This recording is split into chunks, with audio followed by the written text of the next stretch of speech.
on San Diego. This is Xander Bogaerts. The Padres play here on San Diego's #1 sports station, 97.3 The Fan. And the Padres in front. And Odyssey Sports Station.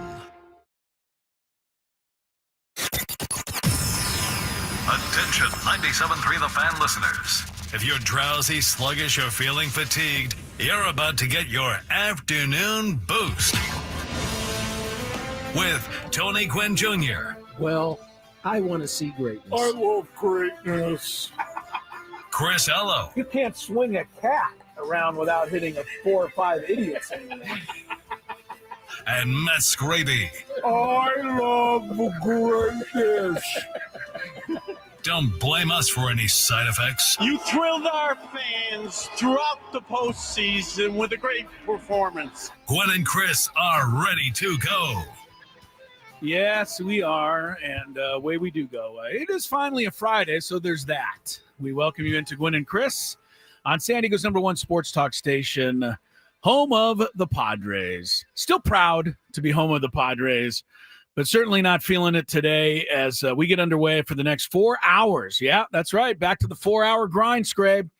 Got 4 full hours. We'll take you right up until 5-hour grind for me. Forgot this. Well, that's another bit of good news there. See, we've already come up with 2 bits of good news. Yes. The Scraby Chronicles return tonight from 6 to 7. This is my season, is the off season. The off season. The Scraby Show season. The Scraby Show season. So for all you Scrabinators out there, not that bad of a day, I guess. I do start off with some bad news, though. Scraby, Tony Gwynn Jr., will be in studio today. Bad news. Oh, yeah. Yeah, that's bad news. Yeah, we didn't want to see him. We want to see him next week, a week after, whatever. But I guess the team came back from Chicago this morning or got home mid-afternoon. And Tony, of course, is on the team flight. So he's just getting into San Diego. Had to, obviously going to have to, get back into the swing of things a little bit. But he will be in studio here in the next, I would think, hour or so, but just whenever he's here, he'll be here.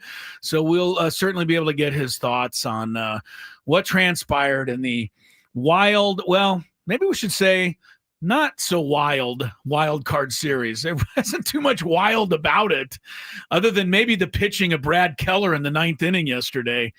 And we're going to get into all of it. I got the notes on a scorecard here. It's a playoff edition of notes on a scorecard, Scraby. It's like a book.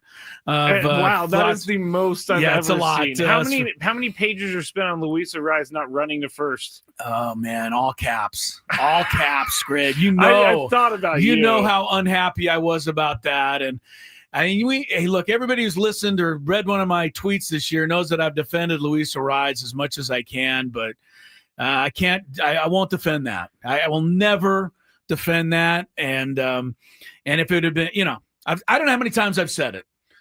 At some point, somebody is going to not hustle in a huge spot, and it's going to cost a team. See, I don't even know because Luis is not a guy to me, and I don't know why I brought this up first, because it's not Luis Arraez's fault. Right, well, let's start there, though. We got to start somewhere.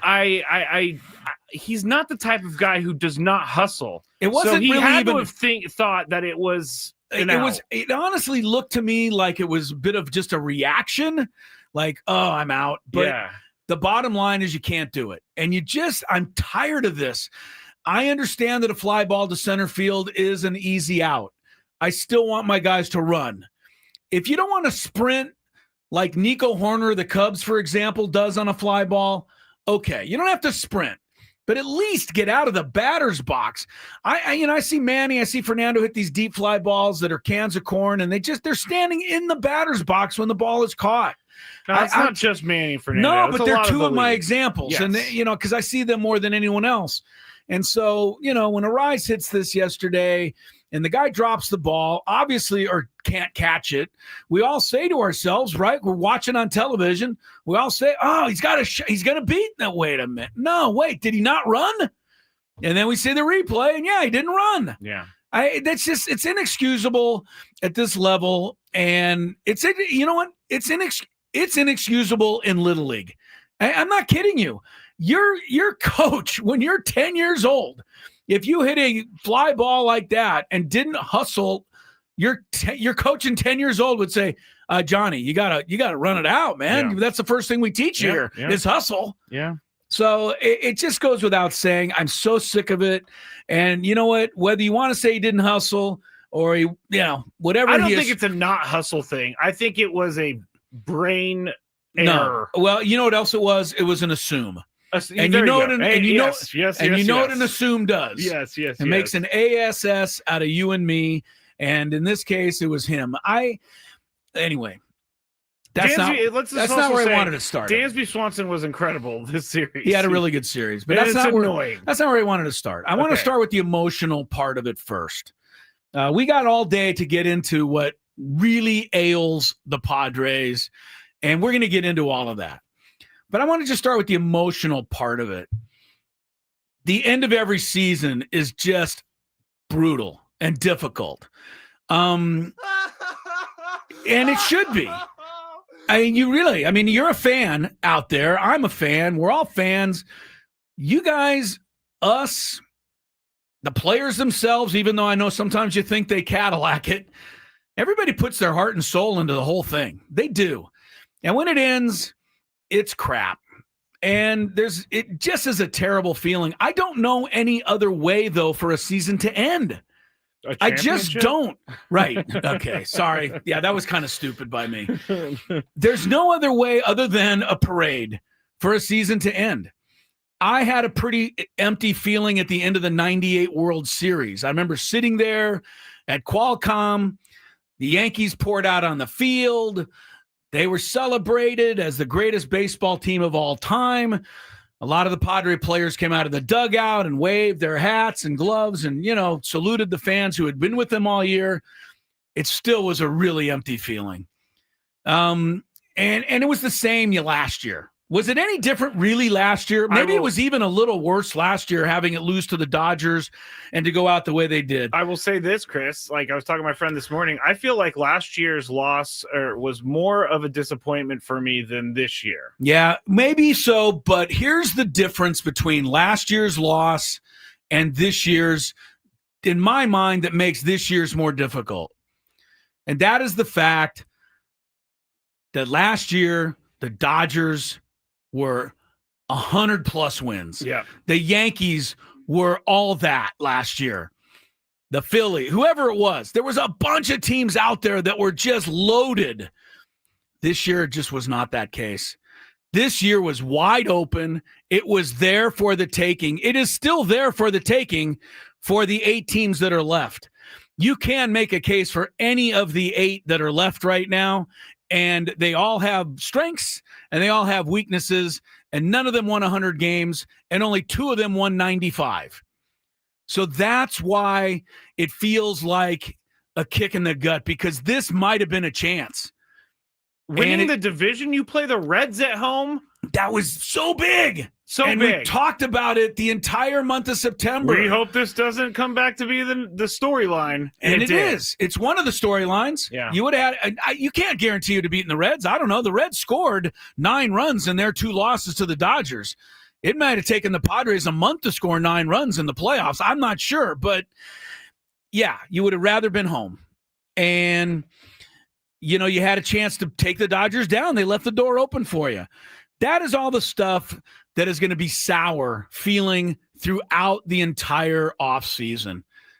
At least for a while, you're not going to remember too many of the game-winning hits. You're not going to remember too many of the incredible pitching performances and the 15, 16 shutouts and the, 1-run wins and the, everything they did. It's not going to come into your mind at all for a while, nor should it.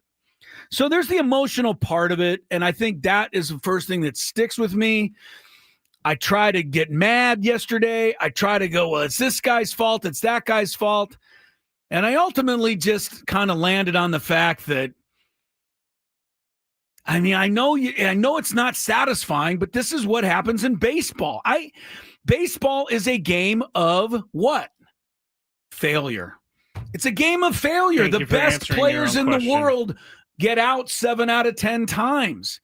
It's a game where you have to deal with failure.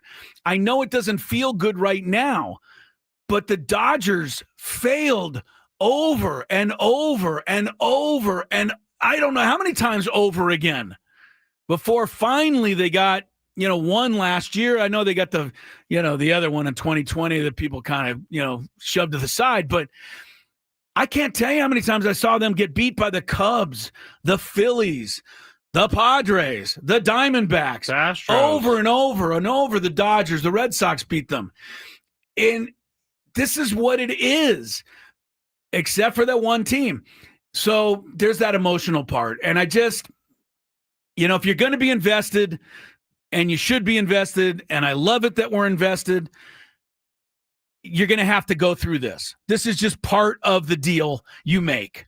So the other part I do want to say before I get, and we'll do this in the next segment, Scraby, because beyond the emotional, there are some numbers that are just startlingly bad that have to be fixed, and we have to talk about it. But I did want to say one thing to the fan base out there, probably on behalf of the Padres, because I don't get any of their ticket money. But you guys were incredible this year. And what'd they sell out, Scrape? 69 games? I'm 70 not sure games? how many, but a lot. I mean, maybe 10 or 11 games weren't sold out the whole season. Attendance record, all of that. Did it. You guys gave it your all. You guys put everything you could into it. And I feel like they let you down big time. They did. They weren't able even to get you a home playoff game. Mm-hmm. And part of that is the way it's set up. But as we just discussed, Scraby, they could have beaten the Dodgers in the division. They could have even caught the Cubs there at the end had they not blown that one game at the end on Sunday. I think it was Milwaukee. They let that home game to Milwaukee, which kind of gave the Cubs some breathing room. They could have caught the Cubs and at least had the series here. They didn't. And we don't even get a single playoff game. That is a huge letdown from the Padres to the fans. Not that they were trying to do it, but the fact of the matter is it happened. And I feel really bad for a great season of fans supporting Padre baseball. I do too. Something I say on the Scraby Show all the time is if the Padres want to get to where they want to go, their superstars have to superstar. Next segment, we'll go over some of those numbers, but the superstars did not superstar. I mean, Manny Machado, he's an exception for winning game 2, basically. But other than that, I think there were 4 for 33 at the top. I know I'm giving away the stats. We'll wait until. Well, there's so many of them. You can give a 4 few. 4 for 33. Yeah, you can give a few of them away 3. now. Hey, let me tell you something, and I'll just I'll tell you when we get back. But if you look at some of the offensive stats going into the playoffs, we should have had every reason to expect that this was what's going to happen. And it did. Gwynn and Chris underway. Tony will be with us in studio. The Padres are back from Chicago, so he'll get here when he gets here. We're glad you're here. We have both basically just a post-mortem Friday. Yeah. I do have the notes on a scorecard. I'm going to take us through yesterday's game one more time, and that includes everything that happened yesterday from the second inning to the 9th inning. And, I know we're going to all be thinking about a lot of stuff that happened. So we'll get you through all of that. We'll talk about what went wrong. We have our countdown later on, which will be the top 5 reasons the season is over. So, it's going to be pretty Padres centric. I know there's an Aztec football game tonight. I hope some of you are, heading out there for that. But when we come back, more on the season that was the 2025 Padres on 97.3 The Fan. At Verizon.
is over.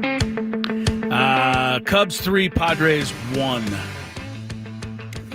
I'm not quite sure where to start as far as, some of the really ugly offensive numbers that just are glaring. And, I could angrily say, hey, why don't we go out and trade for yet another closer next year and, trade for and sign a couple of more relievers next year? They don't need any of that. That's what I'm saying. I'm kind of remember their big thing at the trade deadline was Mason Miller. I know they added Laureano and they added O'Hearn. As it turned out, Laureano wasn't available.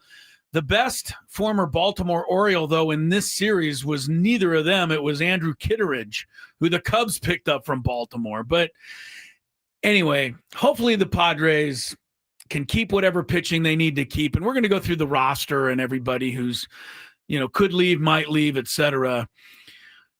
I will say you absolutely positively have got to get some more hitting. I can't watch this another postseason. Can you? I don't think anybody can. I don't think anybody wants to. 1 year is maybe 2 years is too trendy for me. I can't. They were awful offensively, and the numbers just only support the claim, but it wasn't just that. You're facing Jameson Taillon yesterday.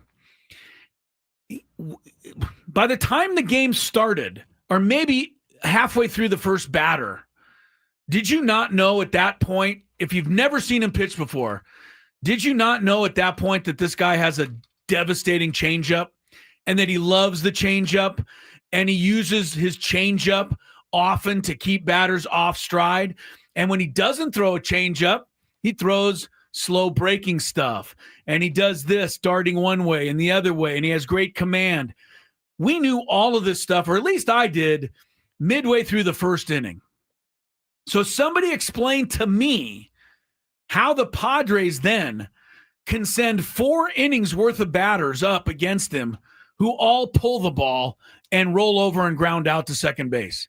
I don't get it. How do you not know? Fernando, sorry, the biggest and brightest are the easiest to spot, so they get picked on the most maybe, but he's trying to pull everything out of the ballpark. He got 6 pitches his first 2 at-bats. 1 of them was a strike. The other 5 he just flailed at and went and sat down. He looked like he had no plan at all. And I just can't believe you can get to this point and go out there and look as clueless against this pitcher as he did. If he's throwing slow stuff on the outside corner, it's probably going to drop outside the zone. They just look like they've never seen an off-speed pitcher in their lives. And that maybe made me more mad than the actual results, which we know were horrible.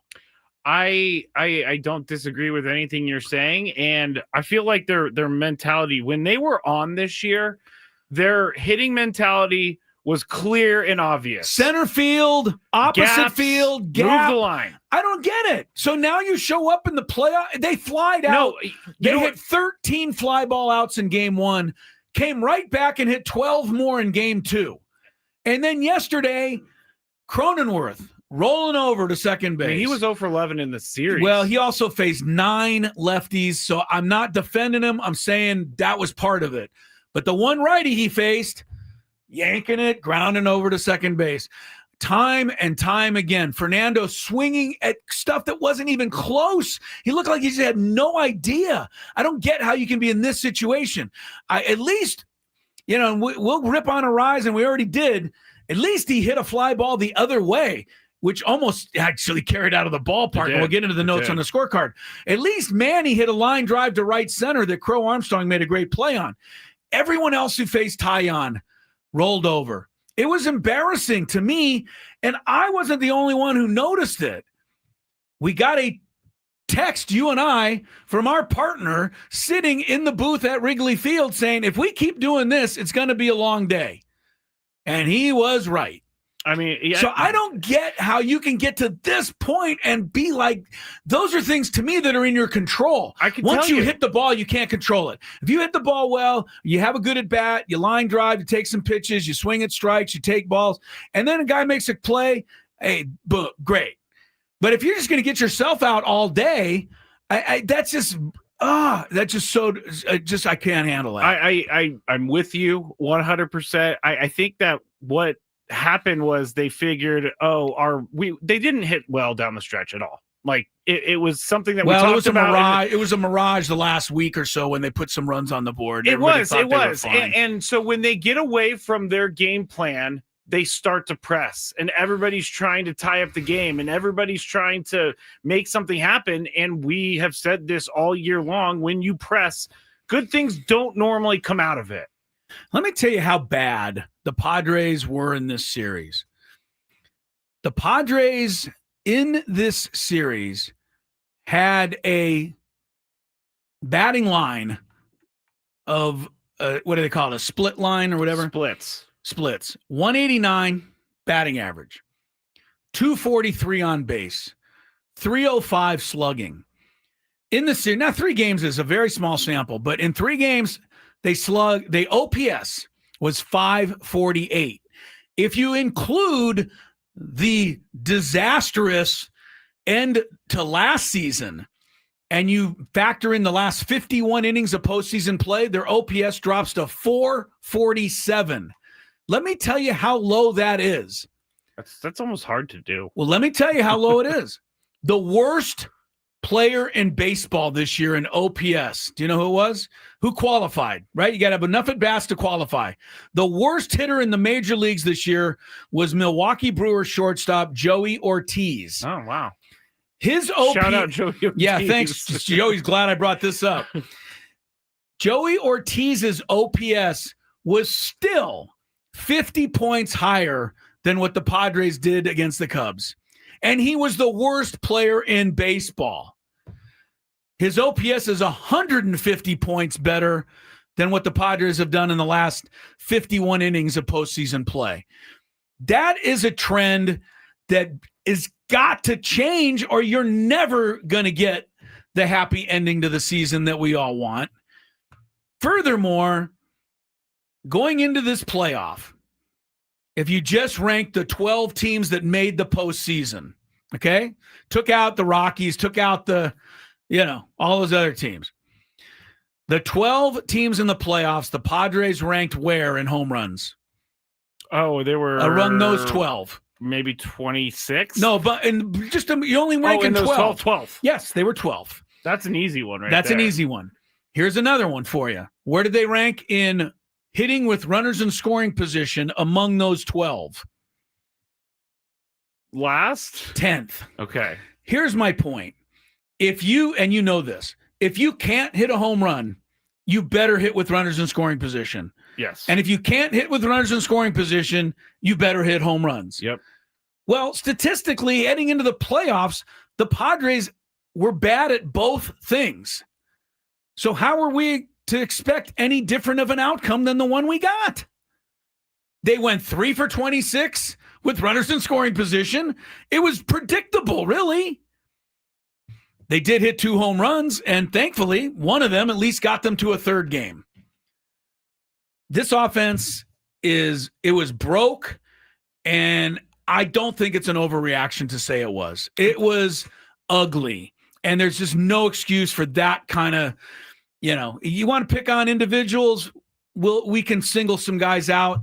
0 for 11 here, 1 for 12 there, 1 for 14 there.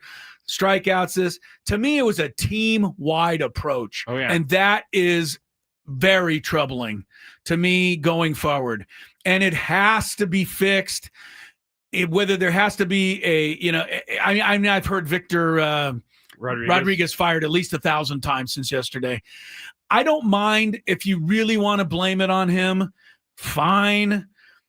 But name a hitting coach who has gotten it done since the Padres moved to Petco Park. It's a short list.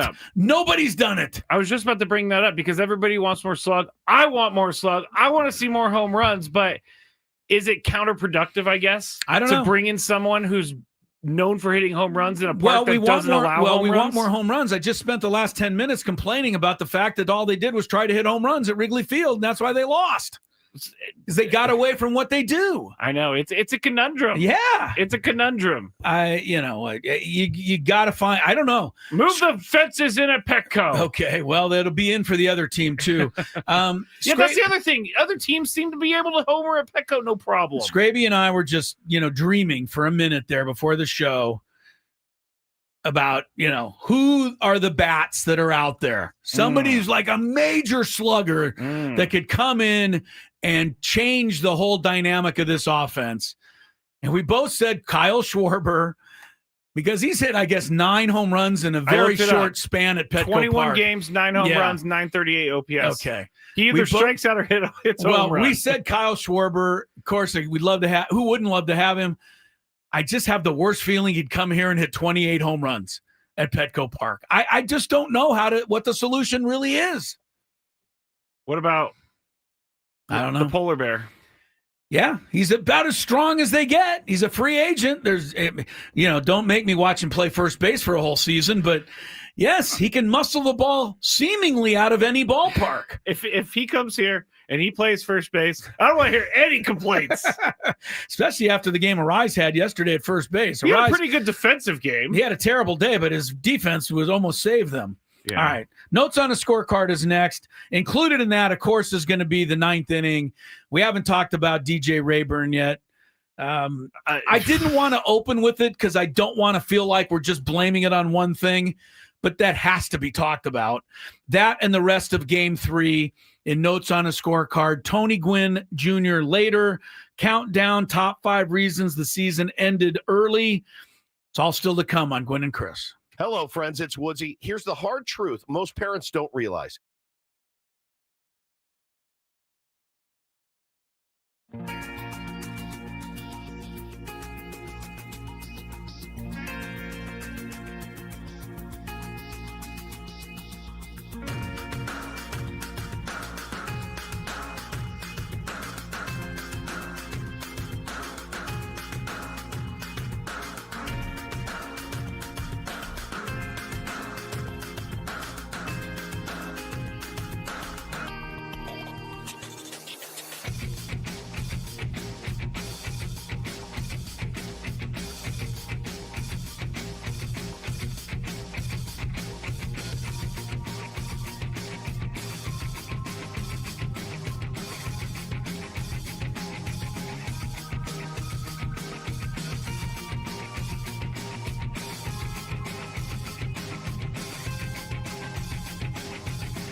All right.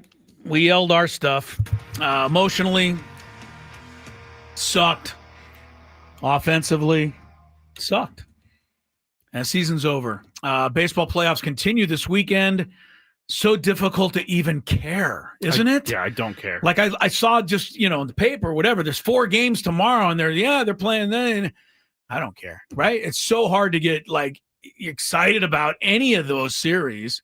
Could care less about the Cubs and the Brewers Any tomorrow at 11:08 our team's a.m. out. our It's time. so difficult to watch moving forward. But it will move forward, unfortunately. All right. Yesterday, I sat back. I watched the game. I did a playoff version of notes on a scorecard. Oh, wait, hold on. And Chris. I'll get to it in a second. You need to get it out. There it is. Yeah, it's a big It's thick a book today. packet It's a today. book Before I get today. to it, anytime we have a guest on 97.3 The Fan, they will join us. And this is brand new to our show, so we welcome David P. Shapiro. That will be the David P. Shapiro fan hotline.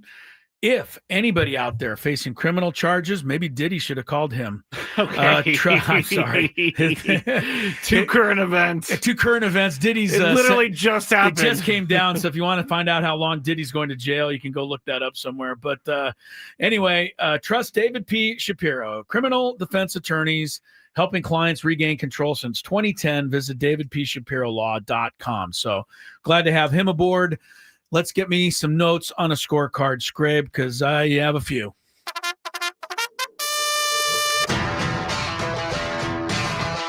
What did Chris like?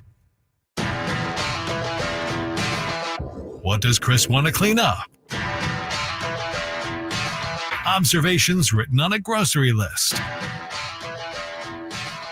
Notes on a scorecard starts now. I don't know, Scrape. I think I got one shopping list page for every inning. Anyway, here's my there notes on the was scorecard. enough yesterday to Now do the season that. was on the line. All right, let me start with something a little lighthearted here. Okay. Ben McDonald, who was the color analyst on television. Old McDonald's? Ben McDonald, former pitcher. I thought was really good, actually. Really smart, really well informed. But he said something that was just so much hyperbole at the beginning of the game, I couldn't stand it, and I had to make a note of it. He said, as they showed Jameson Taillon warming up before the game, Ben McDonald, quote, "I don't know if you could have a better Game 3 starter anywhere than Jameson Taillon." Yeah, I can think of many pitchers. Well, I'm going to start with Koufax, Gibson. Well, I don't think he was talking about Seaver. that, but Oh, you want me to go realistic? Oh, you want to go current? 2025. How about Skeens? How about Skubal? How about I would take Skubal over Jameson Taillon. I would take Ferguson Jenkins, and he's 70 years old, former Cub. I would take Dylan Cease over Jameson Taillon. Taillon pitched great. Don't get me wrong, but this was hyperbole at its highest level yesterday. By the way, Taillon was the second pick overall in the 2010 draft. Wow, I didn't realize he's been around that 15 years long. ago. Do you know who the first pick was ahead of him? Is it Tony Gwynn Jr.? No, Tony Gwynn Jr. was not the number one overall I think I know. pick. No, the number Is it one Buster Posey? No, the number one overall pick in 2010. Buster Posey was already playing by then. The number one pick was Bryce Harper, another guy who has broken the Padres' hearts before. Yes, but another guy who's never won a championship. So. That's true. Luis Arraez's pop-up went to the warning track in the first inning, and I thought, here we go. It's going to be 9-8. Here we go. It is going to be fly ball, Windy City, and you know what? Great. The Padres are hitting fly balls. It didn't work that way at all, did it? Like, that was the only ball all day that carried. They even did the whole thing before the game where they're like, look at the winds. It's going to be a home run friendly park today. And no. Didn't happen. Darvish makes his fourth winner-take-all start. Unfortunately, he would end up with his fifth winner-take-all loss. Darvish is 0-5 all time in winner-take-all games. And, we could discuss. I was so, I think I did it with my heart more than my head, right? I was really hopeful Darvish was going to be the guy. I wonder if Schilt and them did it with their heart also, because Michael King looked awfully good. We'll get to that. And, Dylan Cease pitched a lot better than Darvish did. maybe Darvish should have been the odd man out, even though they never thought about that, really. They went with experience. They went with what they saw last year, but maybe they should have gone with what they were seeing this year. That said, I don't know. The guy gives up a soft single, a hard hit double. He lost a pitch for a hit batter, and a soft single by Crow Armstrong, and he was done. So, is that enough to say goodbye to you, Darvish, forever? It's not a lasting image we wanted, but that's what we got. I'll get back to the second inning. Can I go back to something real quick? I just was made aware of another pick in the 2010 draft that was taken right after Jameson. Okay.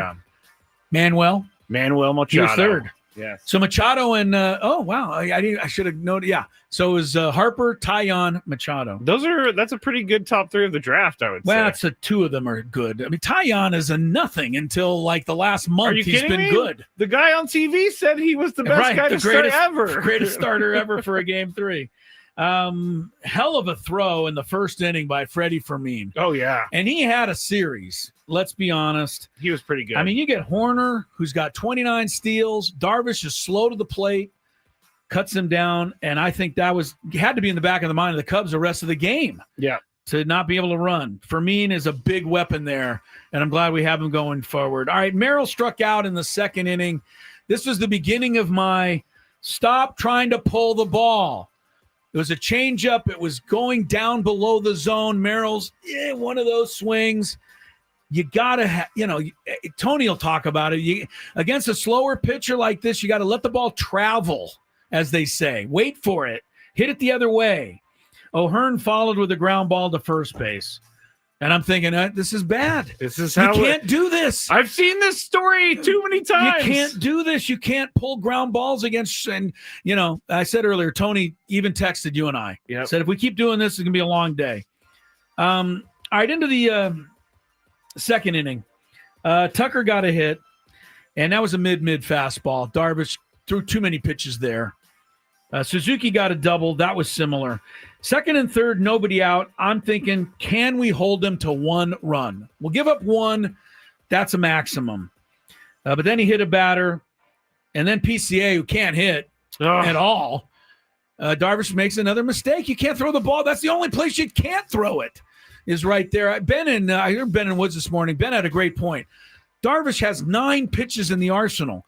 PCA swings at everything out of the zone. Everything. So why are we throwing him a fastball, our worst pitch, down the middle? The reemergence of PCA in Game 3 really bothered me. I felt like we helped him reemerge. 1-0 there.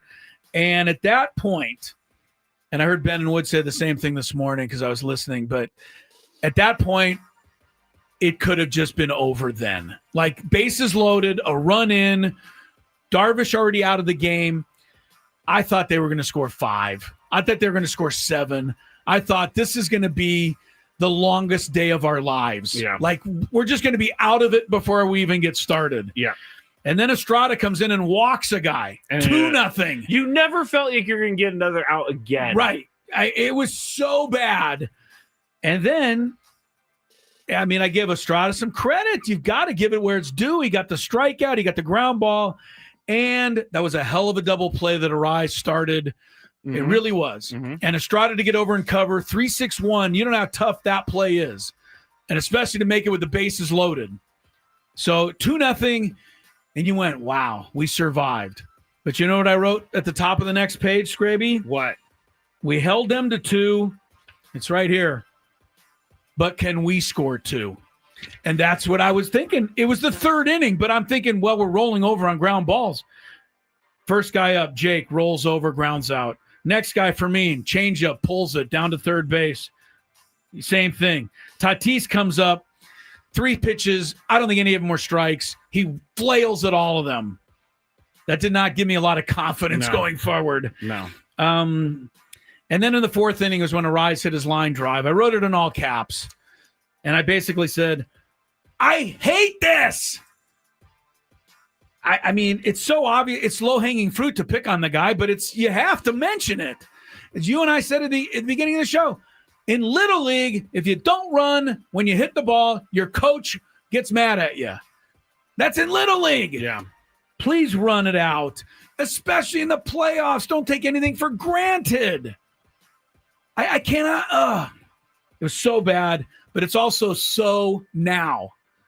You watch how many players in baseball Cadillac it out of the batter's box when they think they're out.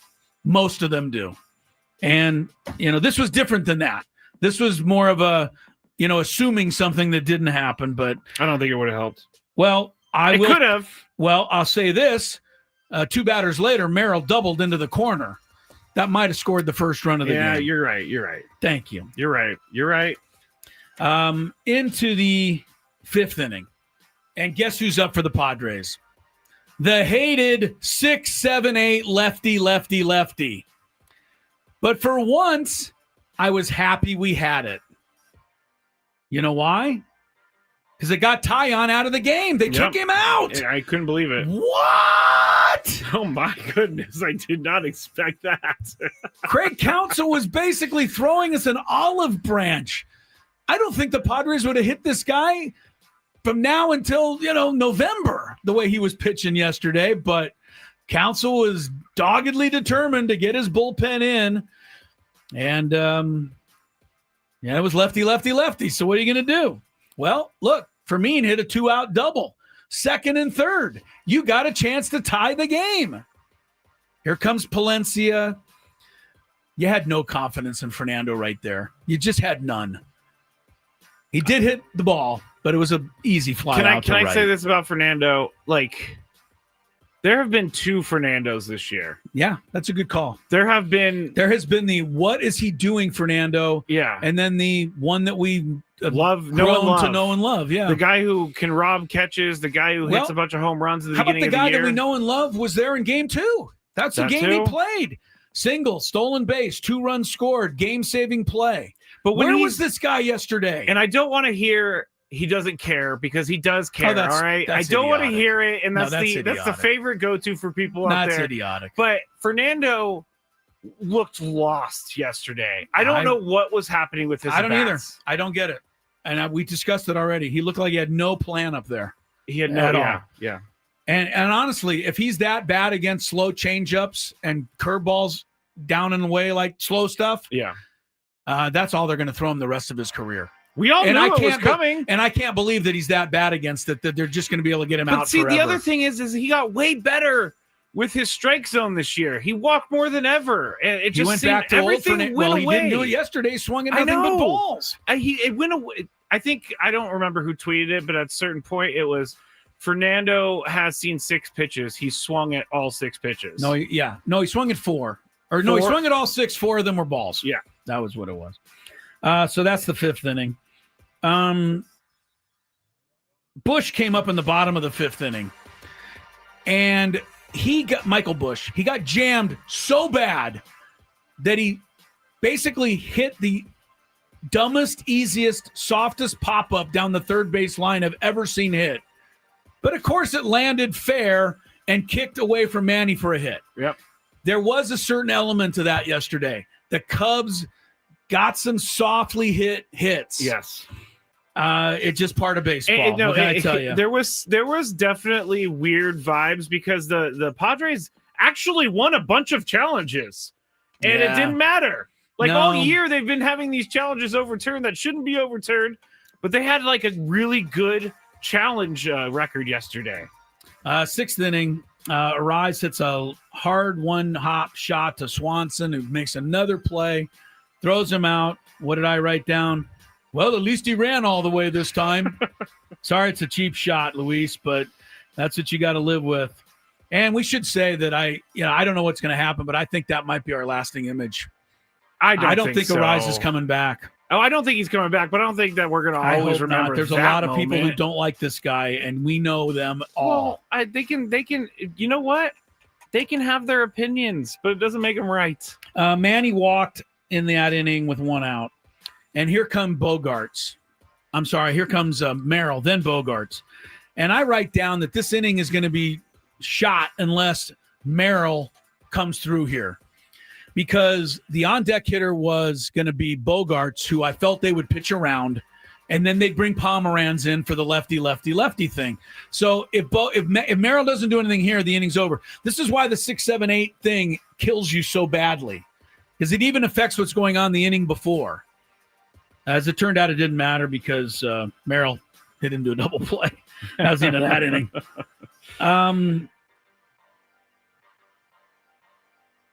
Cubs kept the door open, though. Oh, yeah, 10 all hits, game. 10 hits, runners every inning. 2-0, 2-0, 2-0, 2-0, 2-0, 2-0.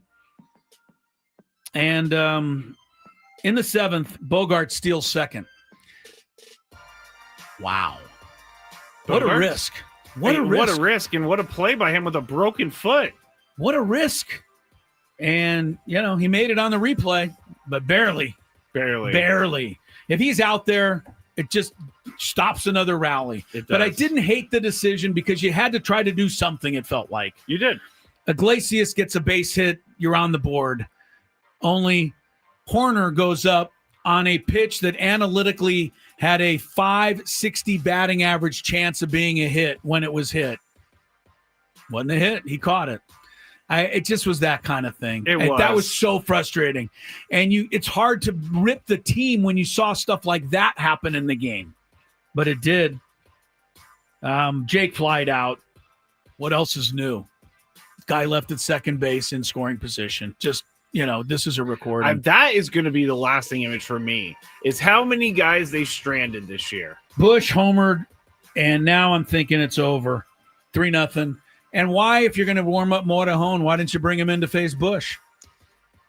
Mike Schilt. If I felt he missed one, that might have been it. Arraez had a great game, though, on defense. We've ripped him enough. Throws out Horner at home on the grounder. Although I thought he was safe on the replay. I couldn't believe they didn't overturn that one. Thought the replay showed him safe. Indisputable evidence. Whatever. I'll go with the Jesse Agler theory. You're either safe or out. He looked safe. Padres got one break there, and on to the 9th inning we went. Merrill hit the home run. And I'm back in. So what am I supposed to say about DJ Rayburn here?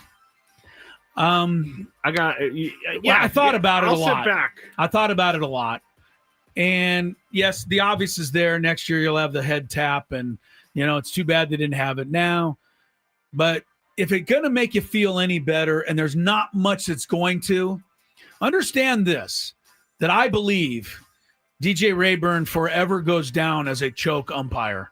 I thought he called a pretty good game, but on one of the biggest moments, he choked it. He kicked it. He missed it. You can't miss there.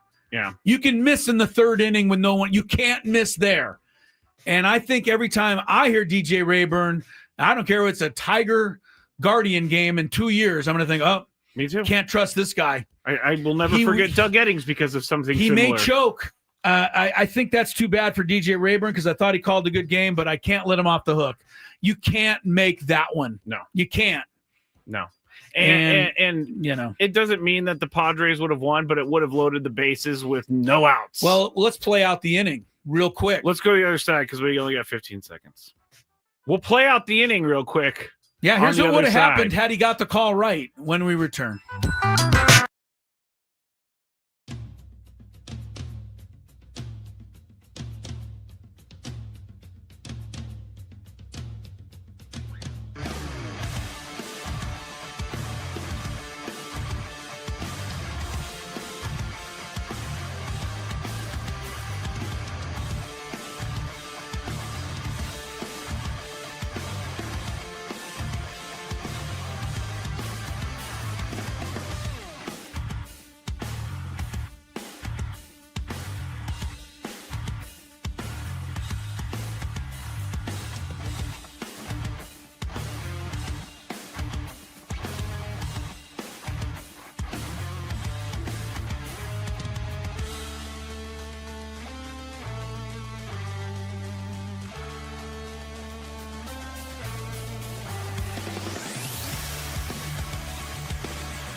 Into the first hour of the program.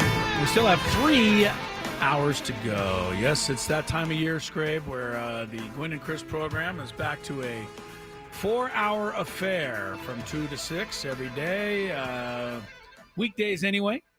And you can also catch us, on the YouTube. Watch the show, chat along with everybody else. I understand the chat's lively today, Scrape, as I would expect. On a day I actually after. think the chat is very fair today. Fair. I do. Okay. I do. Good. There's. How do you think the host of the show's been? Fair, I think it's or? been fair. I think you've been feeling the way that a lot of other people feel, and it's just hard to have it all just end in a, like, last year was hard too because they didn't score for like 5 games, it seemed like, but it was really 22 innings. And then this year they barely scored. I mean, it was 24 innings last year, just to, clarify. It was 27 innings of very little this year. As I said, you total up 51 innings, and it's probably not fair to do that, but it makes our point. A 447 OPS. Over 51 innings of playoff baseball. That is 150 points lower than the player who had the worst OPS in baseball this year. That's how bad that is. My thought about I don't this, think you can win a series. You're pitching in this series. Did you know the Padres pitcher struck out 35 in this series and walked 3? Wow. They had a whip of 1.04. Jeez, I did not realize They that. had an ERA of 2.16.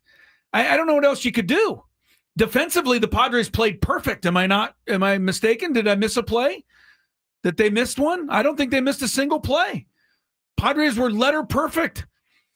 Defensively, they ran the bases. They pitched, lights out. That's lights out pitching. I mean, you got to win that based on those numbers. But you're going to have to find some way to change this offense. When I take a step back and look at this season, it's all for me going to be about the missed opportunity to win the division, because you don't have to go on the road. They were right there. They had the lead, and then they gave it up. Every time the Dodgers lost, they lost. They were losing to bad teams. They lost to the Twins. They lost to the Orioles back-to-back. Like, that stuff is the stuff that you need to take care of in order to go deeper into the playoffs. I don't think that that's wrong, but I can't guarantee that it's right. And the only reason I say it is because we've seen a lot of number 5 and 6 seeds advance. It did seem, though, like this year's team definitely needed to be at home. Right? Yeah. And the reason I say that is that stat I kept bringing up. The Padres played 12 series this year against teams with a winning record on the road. They only won 1. And that's what they were attempting to do in Chicago, was beat a winning team on the road. They couldn't do it. At home, they beat almost everybody they played. So, yes, we've seen 5 and 6 seeds go all the way to the World Series. So there was no guarantee. But for this year's team, it did feel like being at home was going to really matter. More than ever. And they weren't able to do it. They weren't able to pull it off. Look, they were 69 and 52 on August 13th. The rest of the way, they were 21 and 20. That's not a collapse, but it just wasn't enough. You had to do better. And they didn't, and they, ended up going to Chicago. It's a tough place to play. Of course it is. We need to pay off on what we said we were going to. Go through the ninth inning. Okay. A lot of people are going to say, forget all of that stuff. Forget the hitting. Forget the whatever it is. You need a new manager. You need a new GM. You want to, the owner to change the color of the City Connect uniforms. Whatever's going to do it. Didn't matter. It was the ump who stole it from us. First of all, we know that the Padres had plenty of other chances. Yeah. The umpire did not go 3 for 26, hitting with runners in scoring position. He did not go 0 for 11 at the top 3 of the order. In He game did 3. not. But that call was unforgivable at that moment. And, Bogart said it after the game. I don't know what you want me to say. What do you want me to do? It's over. There's nothing. It was horrible. There was even video of Bogarts going off the field, which I think we should discuss for people who. It was actually the umpires going off the field. Bogarts was in the umpires dugout. going off the field had to go through basically where the Padres exited as well. Which seems like a really terrible idea. Really stupid idea. I didn't see any security there. Maybe one guy. There was one guy who was he would have been pretty helpless had the Padres really. Yeah, you got professional athletes through. there. The Padres were so angry. Pretty hard to blame them in that moment. And it did look like it was Bogarts who was doing a lot of the yelling. Fortunately, nothing happened out of that. I also saw DJ Rayburn yelling at Bogarts. If you're the umpire, you can't yell there then. Yeah. You have to just keep walking. I don't care if they engage you, if they're saying horrible things to you, you have to keep walking. But isn't that, I mean, and if that's what happened, but isn't that really the complaint we all have about it, baseball umpires? Is that their egos take over and yes, they have to be a part of the show? They're confrontational. Yes. They're confrontational. It's a problem. Why does Manny need to stand in his locker 10 minutes after he loses and the season's over, but an umpire doesn't have to sit in front of the media and answer why he called that ball a strike? Well, he choked. That's why. I answered but you. But I want to see him sit there and get some questions from the media. I think the umpires are too protected. And again, we're not blaming the loss on the umpires, but next year, this isn't even a thought. We're not even talking about this. We're talking about the great use of ABS next year. You know what? I want to just warn everybody because I had a referee meeting last night. And of course, when I got my basketball referees and I went around all the referees and of course, everybody said, can you believe the umpire blew that call? Yeah, right. And I said, yeah, referees suck. What can I say? But that's funny. Yeah. But what I was going to say is the ABS will be in next year. But and I know that it's going to be reversed next year. The Padres are going to throw a pitch. It's going to be crucial. It's going to be a ball. The umpire's going to call a strike. The batter's going to tap his helmet. And the Padres are going to lose a strikeout, and the team's going to score a run on it. That's what's going to happen. Because the ABS is going to be there for both teams. Don't forget. The other team can tap their helmet too. I know in this case, sure would have been nice. It would have been. And I'm not saying they shouldn't have the ABS. I'm just saying understand that it's going to go both ways next year. The Padres will have some calls taken away from them because of the ABS. And you know what? I'm fine with that. Okay. If I'm a Padres fan, if I'm a Cubs fan, and they go to the ABS system and they say, "Oh, it's actually a ball," I have to take that because it's a ball. Like I can't be mad at. And I hated what the play-by-play. I can't remember his name right now. Kevin Brown. Yeah, Kevin Brown. He's not bad. I actually enjoyed him a little bit, but he said that it was a great framing job by Carson Kelly. The framing doesn't mean anything to me. Well, it's not a strike. It won't mean anything with the ABS because that'll just tell you cut and dry. But after Bogarts walked, O'Hearn was hit by a pitch. That put runners at first and second with nobody out. Then Bryce Johnson was hit by a pitch. That loaded the bases with nobody out. Cronenworth came up and hit a soft tapping ground ball to the left side. I got to tell you, that is a not talked about play, but that was an incredible play that Shaw made to throw him out by an eyelash. Yeah. I thought no way he could get him there, but he did. No matter though. Padres had the bases loaded. Runners moved up to second and third. A run scored. It was now 3-2. That, of course, is replaying the inning with Bogarts actually getting the walk. The next guy with one out was Fermin. He flied to center. Guess what? That's a sacrifice fly that would have tied the game. Mm-hmm. So to say that the call wasn't huge would just be not telling the truth. It was huge. It's not the lone excuse. It may not even be a excuse because it doesn't matter. But to say it wasn't a factor, DJ Rayburn choked. And I just think, I think forever. I know when he comes to San Diego, and I'm not trying to try to incite anything. Yeah, please don't. But when he comes to San Diego, the fans are going to remember. and they're going to boo this guy relentlessly for a long time.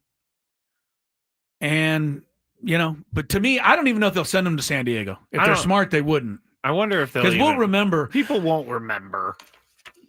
They'll be so like, surprised. who was the umpire who called Xander out? Do you know that there is not a Charger fan anywhere that can't recite the mistake that Ed Hockley made in a football game at Mile High Stadium against Denver 30 years ago? Was it the Jay Cutler thing? Yeah. I don't even remember what happened. I don't remember all the details, but I guarantee you, if I say the name Ed Hockley to a Charger fan, they remember. Oh, Tyler said not to mention Rayburn grew up in Cubs territory. Yeah. He's from Michigan. Why are you putting a Michigan. Midwest guy behind the plate and gave 3 Chris? That's stupid. I know. All right. You're not stupid. We'll Tyler. take a break. When we come back, we'll take a little break from it, but we're not going away from it. We have our countdown, top 5 reasons the season is over. That's coming up at the bottom of the hour. Tony, hopefully, will be back from the airport here. The club flew in early this afternoon, and we'll get his views as Gwynn and Chris continues going all the way to 6 o'clock.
Chris, hello. Yeah, we're here in Cooperstown for 97.3 The Fan. So excited, the induction weekend for the great Trevor Hoffman. What a class he's going in with, too. Let's take a look. Of course, Alan Trammell from Kearney High School in San Diego. And then, of course, the Detroit Tigers' great shortstop, Jack Morris, in a Tiger uniform there, but I always remember him pitching that 1-0 shutout in Game 7 of the 1991 World Series for the Minnesota Twins. Maybe the greatest postseason pitching performance of all time.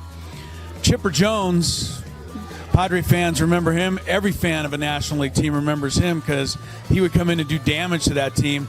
Only the second #1 overall pick in the Major League Draft, Chipper Jones, to be inducted into the Hall of Fame. The other is Ken Griffey Jr. Vladimir Guerrero, never met a pitch he couldn't swing at, and powerhouse hitter for the Expos, and then, of course, the Angels at the end of his career. Jim Thome, over 600 home runs, mostly with the Cleveland Indians. And then, the guy down here on the end who used to get all these guys out all the time, Trevor Hoffman, the greatest Padre reliever of them all.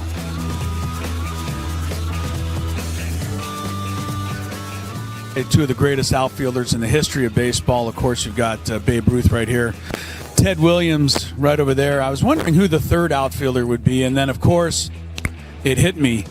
Tony would be upset if I didn't say that the third outfielder, who will someday probably be displayed right here between these two guys, is obviously Mike Trout.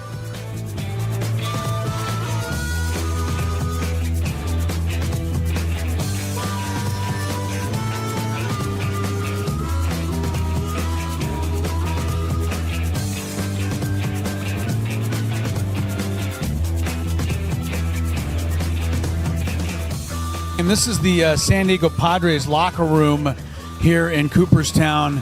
Obviously, a couple of jerseys there and hats, gloves, all-star stuff. I think the most interesting thing in this entire display, though, especially this weekend, is a picture in the top corner of Angus Young. He's the guitarist for AC/DC, wearing a Trevor Hoffman uniform, obviously playing Hell's Bells. I know that Trevor went to many AC/DC concerts and was honored by sitting in the front row to watch AC/DC play Hell's Bells in his honor. But there's a picture of Angus Young playing Hell's Bells for Trevor Hoffman wearing the 51 jersey right there.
Crisello, yeah, we're here in Cooperstown for 97.3 The Fan. So excited, the induction weekend for the great Trevor Hoffman. What a class he's going in with, too. Let's take a look. Of course, Alan Trammell from Kearney High School in San Diego. And then, of course, the Detroit Tigers' great shortstop, Jack Morris, in a Tiger uniform there, but I always remember him pitching that 1-0 shutout in Game 7 of the 1991 World Series for the Minnesota Twins.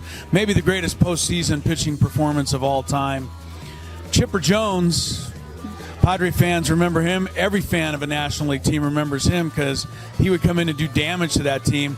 Only the second #1 overall pick in the Major League Draft, Chipper Jones, to be inducted into the Hall of Fame. The other is Ken Griffey Jr. Vladimir Guerrero, never met a pitch he couldn't swing at, and powerhouse hitter for the Expos, and then, of course, the Angels at the end of his career.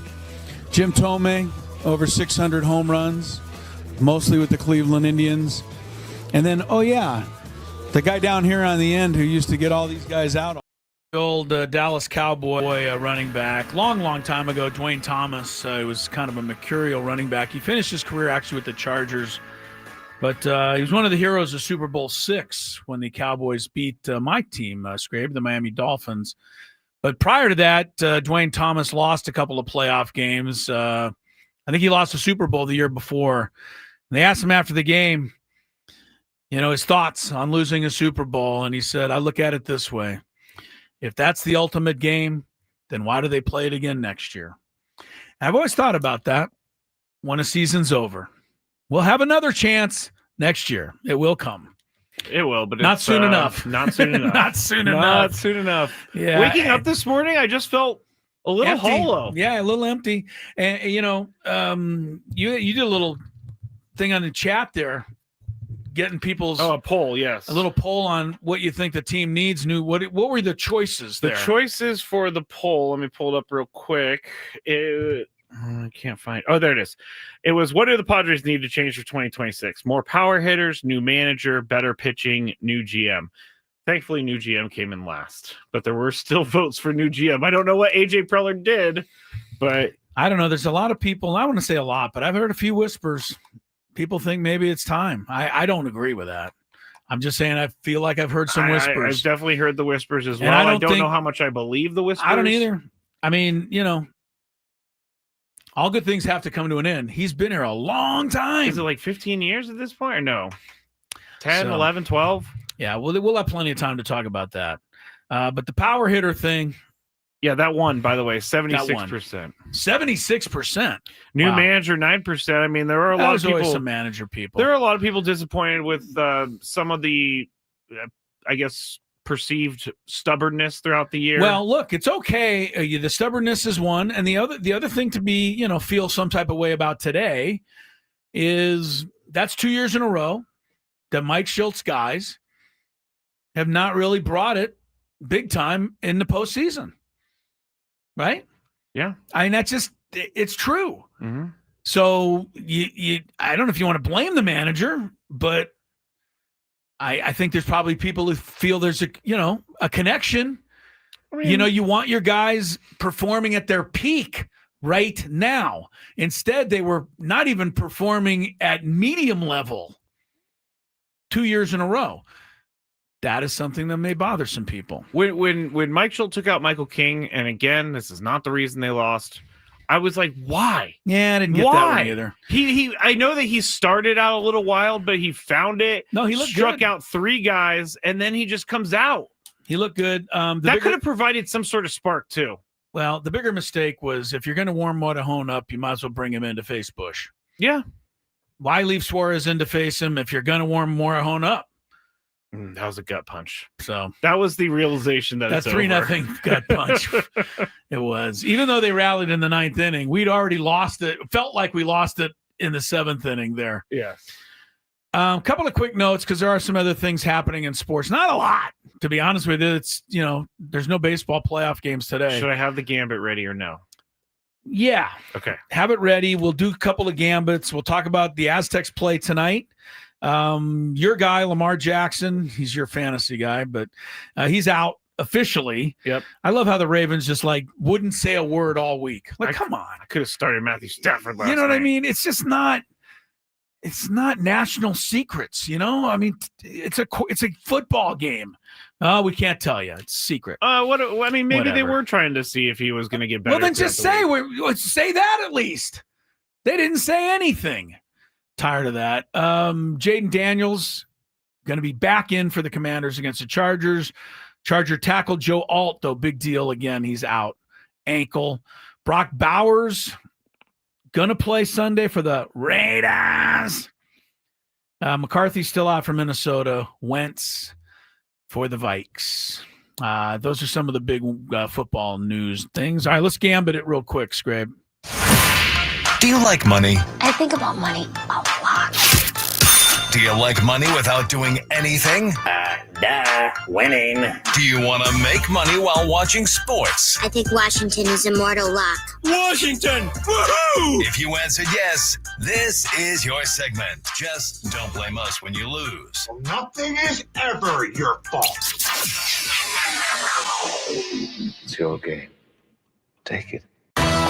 Gwynn and Chris go through the top bets of the day in The Daily Gambit on 97.3 The Fan. Daily Gambit is our daily sports betting segment here on Gwynn and Chris. Please, everybody, gamble responsibly. Before we get into the bets, football talk on 97.3 The Fan is presented by Paramount Plus. You can't count on much these days, but you can always count on Sundays with the NFL on CBS and Paramount Plus. Watch your local NFL game live every Sunday on CBS and Paramount Plus all season long. Visit ParamountPlus.com/NFL to get started today. All right, Scrappy, I'm trying to put the Padres season behind me as quick as I can. Oh, yeah? I'm ready. Look. Oh, Aztec got my shirt. gear. I'm going to the game tonight. I have to go to the game because Lori's Colorado State. So we're going to have a little, how's Colorado divided State family. They're 1-3. Oh. So hopefully the Aztecs can beat them. So as good as they were when I went there. Yeah, right. Friday night out at Snapdragon. Aztecs favored by 5.5. That seems like a lot for a team that can't really score, the Aztecs, but their defense can score. So I'll take the Aztecs. I'm not going to root for Colorado State. Let my wife do that. Who do you like here, Scrape? You are a former Ram, so I get it if you want to take the points. I don't cheer for Rams sports. Okay. I'm going to take the Aztecs. I can see them winning by a touchdown. Maybe 2 20 field goals. to 10. Are they going to actually give up some points? The Aztecs have had 2 shutouts and a field goal game defensively so far. That's pretty good. That's pretty good. All right. Tonight, also, game 1 of the WNBA Finals. hopefully, at least for a week, the WNBA can get away from all this controversy, but they can't. They can't. All anybody wants to talk about is their stupid commissioner and the stupid things she said about Caitlin Clark, which anybody could tell you was stupid. Yeah. Caitlin Clark made $3 million straight up on NIL at Iowa. She had a $28 million deal with Nike before she ever got into the WNBA. And then the commissioner says she ought to be, what was it, kissing our boots? Something like that, because we're giving her a platform? Are you kidding me? That is someone who is really, truly out of touch. Everyone in the WNBA wants this commissioner. Oh, she's gone. There's no way she stays. Anyway, next you're going to get a boycott from the players. Well, they've already talked about boycotting because they don't like how much money they make, and that's another issue. But tonight, maybe they can do some basketball. Game 1, Vegas minus 3.5 against Phoenix. Phoenix is on the road. The Mercury were the number 4 seed. Las Vegas was the number 2 seed coming into the finals. But Phoenix, of course, took out top seed Minnesota. And they're a maniac of a coach. Yes. Who stormed onto the court and tried to punch it out with the referees. I mean, the WNBA just lost their mind. It's kind of like Jerry Springer a little bit. You never know what you're going to see. Stop doing that. Yeah, people are going to start saying what you just said. I'm going to go with Vegas. I'll take Phoenix. I don't know much about Phoenix. I do know that their leading scorer is somebody named Satu Sabali.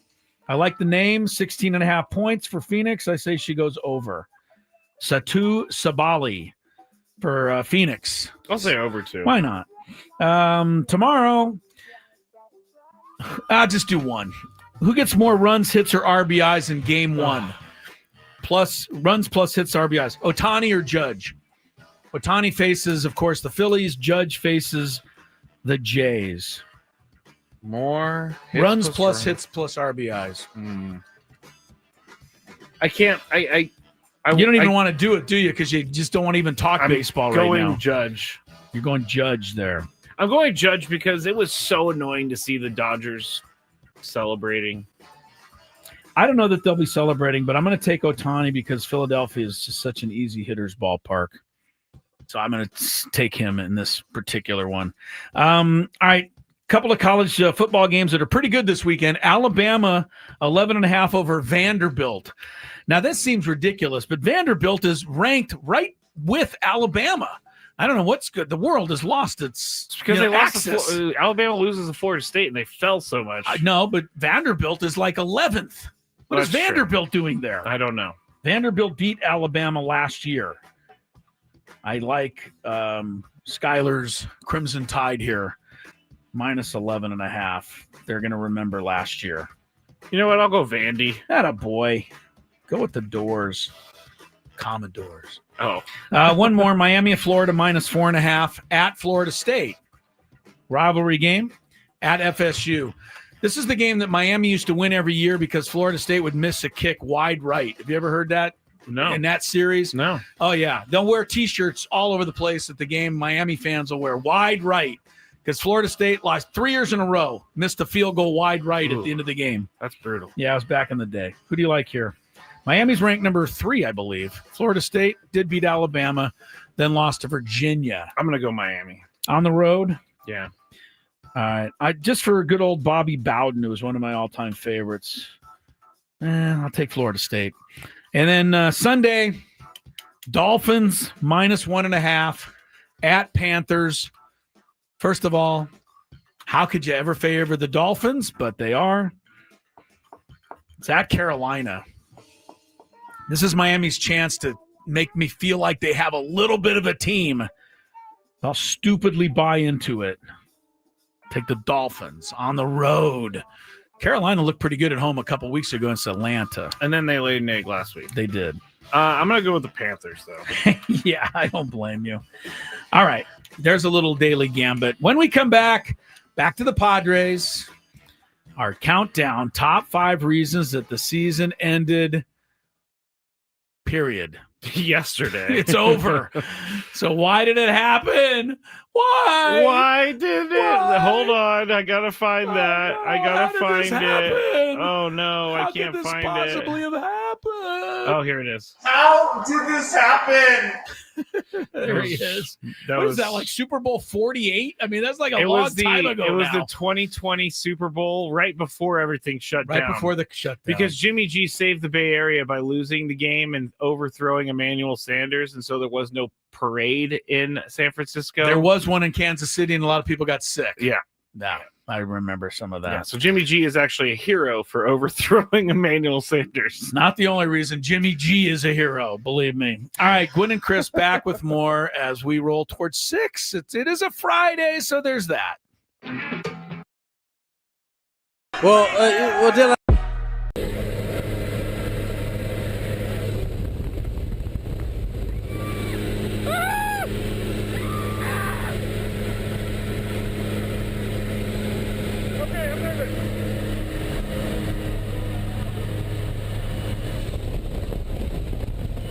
Stay low. Hands on the heart. Stay low.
You idiot.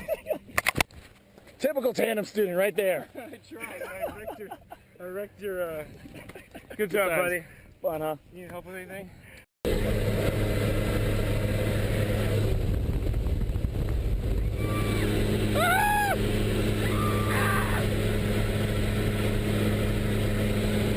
Okay, I'm nervous.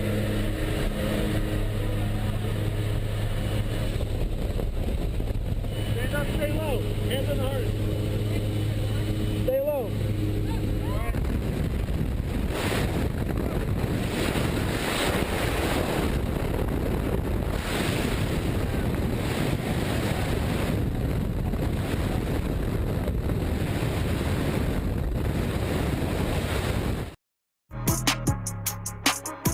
By the way, in the other two playoff series that ended yesterday, Scrabe, the heroes were Dingler and Schlittler.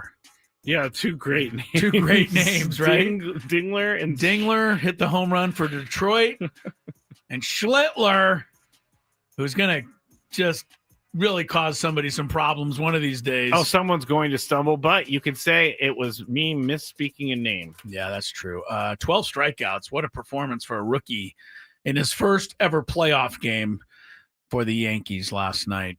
All right. Yeah, I was 3-1 Cubs, we know. And it's the Cubs that go to Milwaukee. We're going to have our top 5 reasons why the season is over. That is our countdown. Before we get to that, Scraby, I want to remind everybody, but this hour is brought to you by Staples. Your local Staples has hot deals and super low prices throughout the store on everything for your business. Right now at Staples, save up to $125. That's off your print order. Exclusions apply. Visit staples.com/print for details. Ends November 1st. Plus, save even more with the Easy Rewards program at Staples. You know, I read these things sometimes and little thoughts pop into my head, like exclusions apply. The reason I say that is I don't think they would turn anybody away from getting their print job done, but they probably have to put that because some guy came in once and wanted to reprint the Dead Sea Scrolls or something. You know what I mean? I think they would be glad to. But you know what I'm saying, though? Somebody I think it's more tried about to take advantage of something, so they have to put that in there. I wonder, you probably can't bring in print like swear words or derogatory right. terms. Very good. Yeah, you're probably right. It. Yeah, I want you to reprint this. It's a list of the 7 words you can't say on television, and it's in really big letters. Yeah, and I need 150 copies of it. Now, that's a good point. So exclusions apply for all of you thinking of doing that. All right, let's get to our countdown, Scrape. But do we have traffic? Yes. Oh, people need traffic then. Yes, they do. From the 855 Get Ross Traffic Center, protecting San Diego after accidents or injury, here's Kelly Danick. This game day traffic report is brought to you by Crystal Geyser, Alpine Spring Water. A little busy on our roads this afternoon. Still seeing a little residual from this earlier crash south on 5 near the 52. Also south 163 getting a stalled car out of the way just past Balboa. Southbound 15 before Claremont Mesa Boulevard. There is a collision being cleared into the center divide. We've also got this hit and run crash, Arrow Drive off-ramp of northbound 15.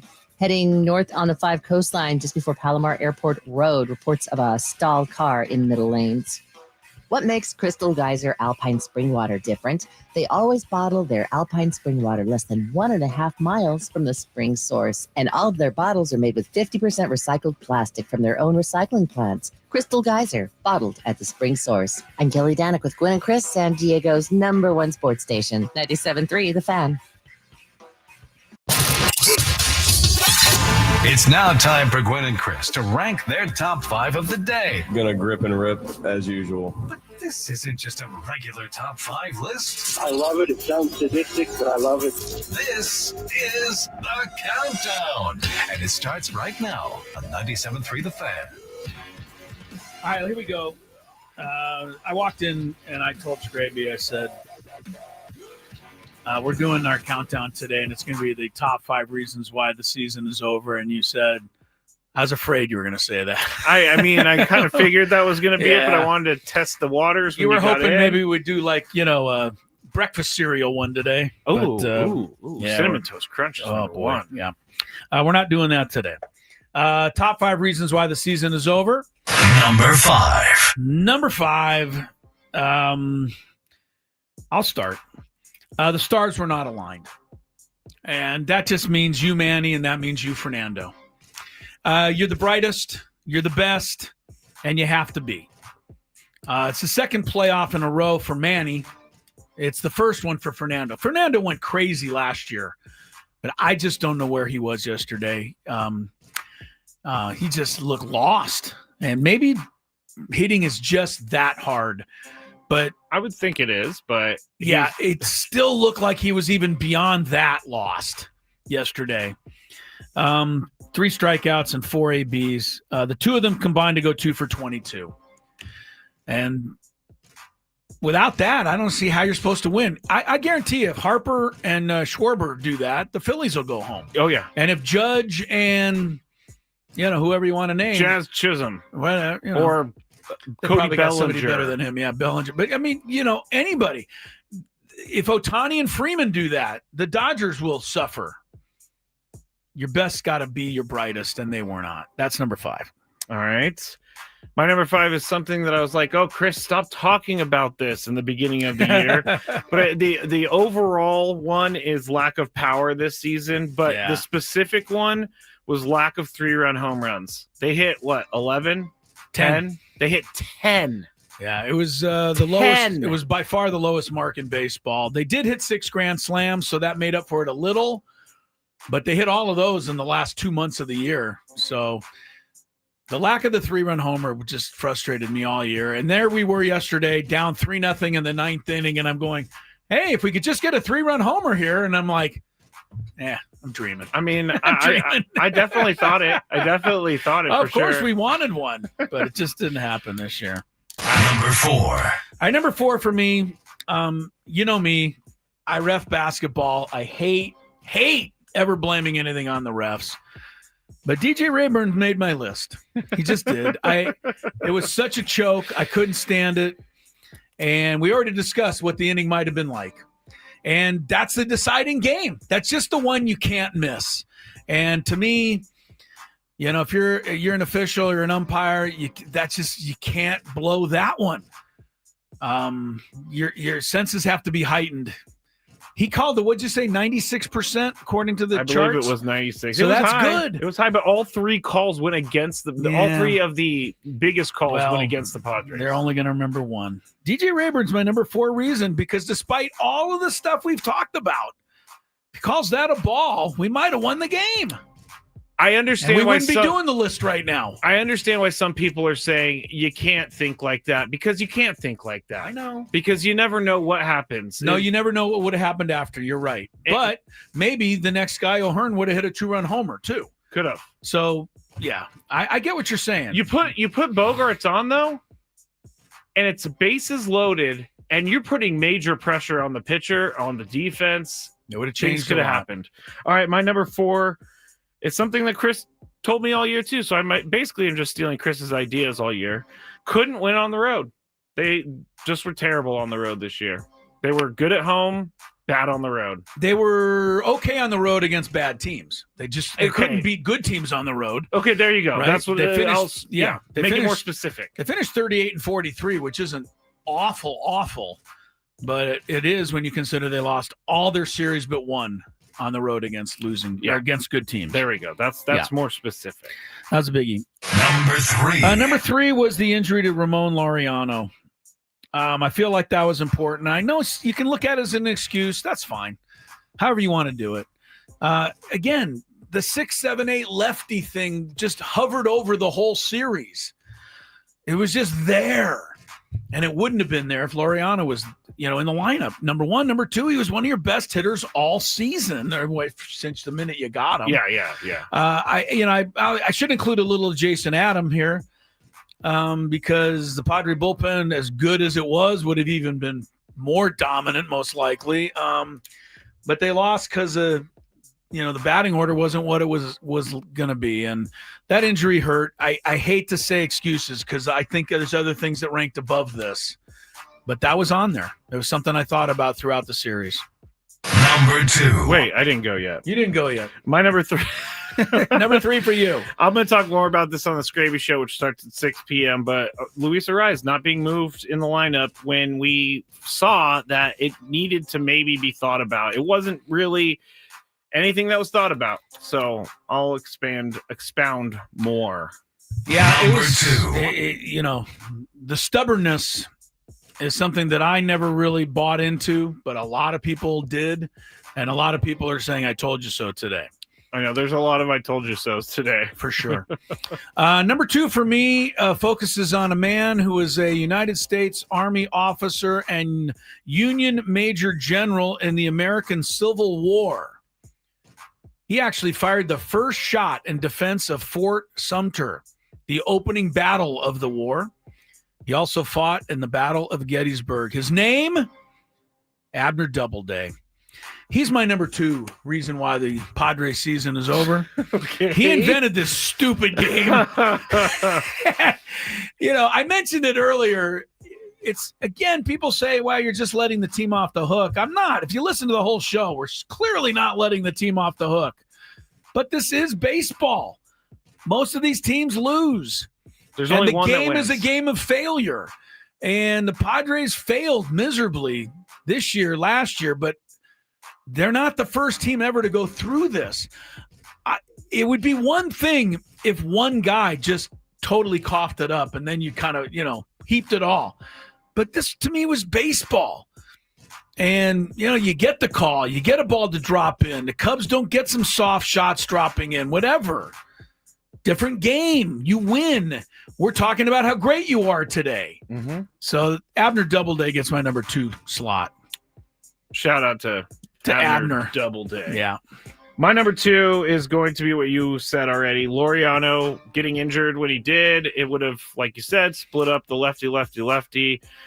Don't know what would have happened, but Laureano being in the lineup would have helped, I think. Number 1. I couldn't hit. And that's it. Number 1, the hitless wonders. We went through the stats. I don't really want to say them a million times. We got to find a way to, put some offense together in the postseason. Someone on the chat said, GD Abner. You're upset with Abner? They're Yeah. upset with Abner. Yeah. It's just they didn't hit. That's the number 1 reason, isn't it? They played, I said it earlier, they played really sterling defense, stole some bases, did what they could, bunted a little bit here and there. All right, my number 1 is superstars didn't superstar when it mattered. Okay, so my number 5 was your number 1. Yeah. Your big guys got to come through. We said it. If Judge goes 1 for 12 and drops a fly ball in center field, the Yankees lose the World Series. Well, that's pretty much what happened. Yeah. So, and as I said it earlier, the Dodgers did this almost every year for like a decade or two. Doesn't make me feel a lot better, but misery loves company, as they say. Misery does love company. All right, there's our Big 5 countdown, or the countdown. Big 5. Yeah, I don't know. Did we just create a merged segment? A merged segment? No, the Big 5 will be on its own segment in the 4 o'clock hour. We'll also play a little round of Chris versus the fans. At some point. Yes, we got to try to get it in. Tony Gwynn Jr. should be here anytime now. Yes. So we're looking forward to his arrival. He came home with the team today, and we appreciate the fact that he is on his way in because, I don't know. That felt like a couple of days off after that game yesterday. I don't know. But, I do appreciate the effort. Yeah, you have to. He was a gamer just like we knew he was. Let's talk for a second, Scraby, about where they go from here. We'll get into it a little more with Tony when he gets here. But I'm looking at the team, and I'm saying, all right, what are we going to change? We got to change. Tupac had a song called Changes. Who did? Tupac. So did David Bowie, but what's that mean? I don't care about David Bowie. I like Tupac's song. All right, fine. But I'm just matching you with my Changes songs. I didn't know there were so many songs about changes. There's at least 2. Okay. There's at least 2. But I'm looking at, all right, so, the manager I think is silly. I think the general manager is, not the way to go unless there's something happening and they just have had enough making a change in general manager. I think those changes are idiotic. So I'm looking at the team. I'm looking at the hitting. I would love to bring almost every bullpen guy back. I don't think Suarez will come back because I think it's just time to got a player option. Give it to Mason Miller and go with everybody you've got. The starters will be interesting. You can be a little more specific on some of these contract things. But the thing I'm really focused on is the lineup. How are we going to make the lineup better? And I don't know what they're going to do. Because Fermin is the catcher next year. Yes. Cronenworth is the second base. Bogarts is at short. Manny is at third. Laureano is in left. Merrill is in center. Fernando's in right. Those things are all pretty much guaranteed at this point, unless there's a trade made. Yeah. A flat-out trade.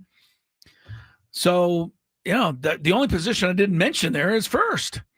And so I think that's going to be where something has to be done. And that means the guy I defended all year, Luis Arraez, is probably the guy I'm going to have to say goodbye to because I think that they need a different something there. That's my first thought anyway. What are your thoughts on Ryan O'Hearn? Getting him back for the long term so that he can play first base because he's a free agent. He's a free agent. He's a free agent. Jose Iglesias is, Dylan Cease is, Luis Arraez is, and then Robert Suarez, player option. Wandy Peralta, he's coming back. That's a player option, I would assume. Michael King's going to be an interesting one. Elias Diaz is going to be an interesting one. Remember, they get Joe Musgrove back. Yeah. So Nestor Cortez is also a free agent, but they get Jason Adam back in arbitration, and they got guys like Johnny Brito, who's still pre-arb. They got a lot of good things going on with the contract situation. Randy Vasquez is still in arbitration, so he can be back next year as a I just piece think of the team is rotation. going to look really similar to this year. I'm not blowing it up. They did win 90. Let's not totally forget about it. You're it's right. hard to forget today, but they won 90. They pushed it. They had a shot at it. I think the team's going to be pretty much the same, but I do think you're going to see them have to do something at first base. I almost think not that they would ever or should react to their fan base. They almost have to send the message that they're making a change somewhere in the lineup because we just can't, we don't want to see this again. All right, in a fantasy world, Chris, are you paying Schwarber what he wants to come here? In my fantasy world, right, O'Hearn's at first, Schwarber's the DH, and they move the fences back. Because Ryan O'Hearn's going to make a good amount of money, but I don't think that he's definitely not making Schwarber money. It's not my money to spend. So, I mean, those are still questions that have to be down the road. I know Schwarber's going to be out there, but he's going to be Schwarber's going to be very expensive. Hit 56 home runs, people. He's going to break Alonso, the bank. Right. So I don't know that they'll break the bank, but sure, I'd love Schwarber. I have a bad feeling, though, he'd come here and somehow hit 29 home runs. I mean, other than Greg Vaughn, who's ever really cracked the ball over the wall here. Fernando, 45, right? Or 42? Okay. He says, okay. Yeah, no, he did. He did. I'm giving you that one. What do you think? K Law says Schwarber is seemingly going to be with the Phillies for the rest of his career. I don't disagree with that. No, I don't either. I mean, if a team's going to be able to pay him, it's probably a big market team like the Phillies.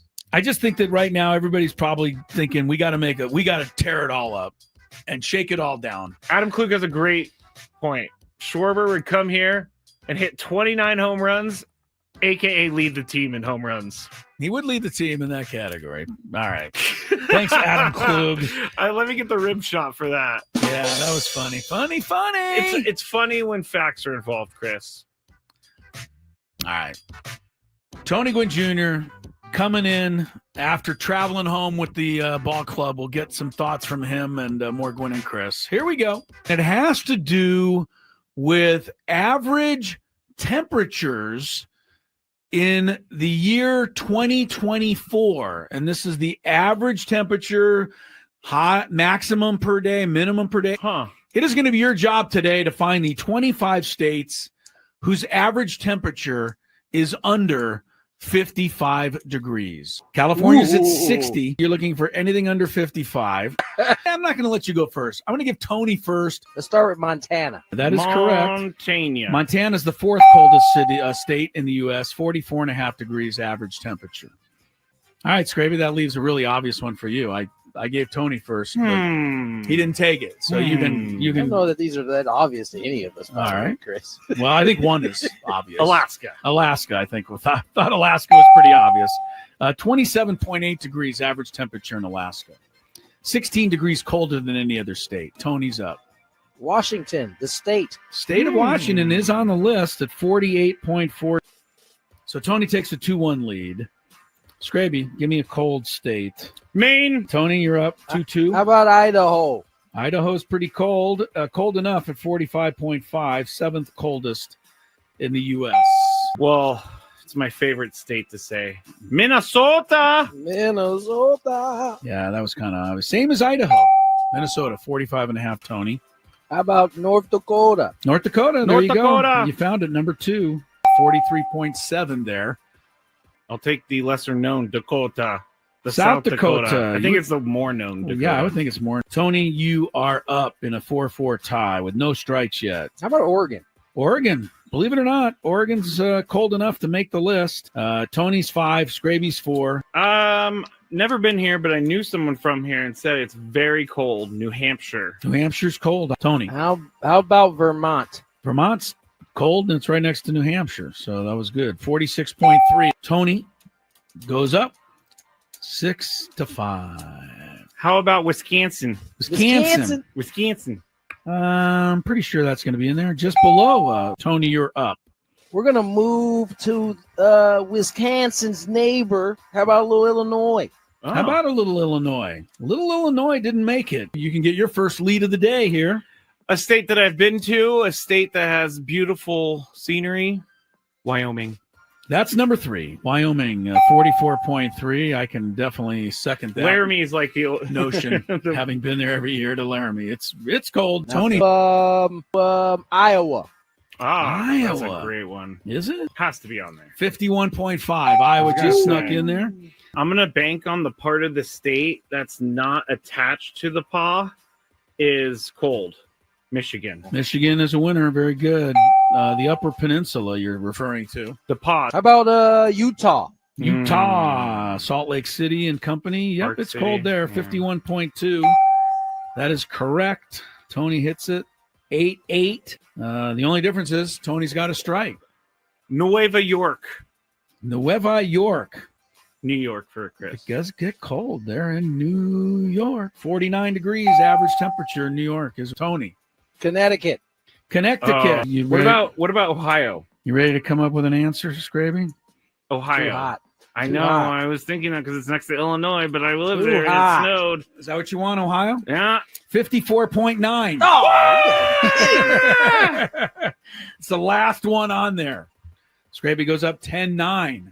How about a little Pennsylvania? Pennsylvania. Yeah. Frigid old Pennsylvania. Home of Philadelphia, Pittsburgh, Harrisburg.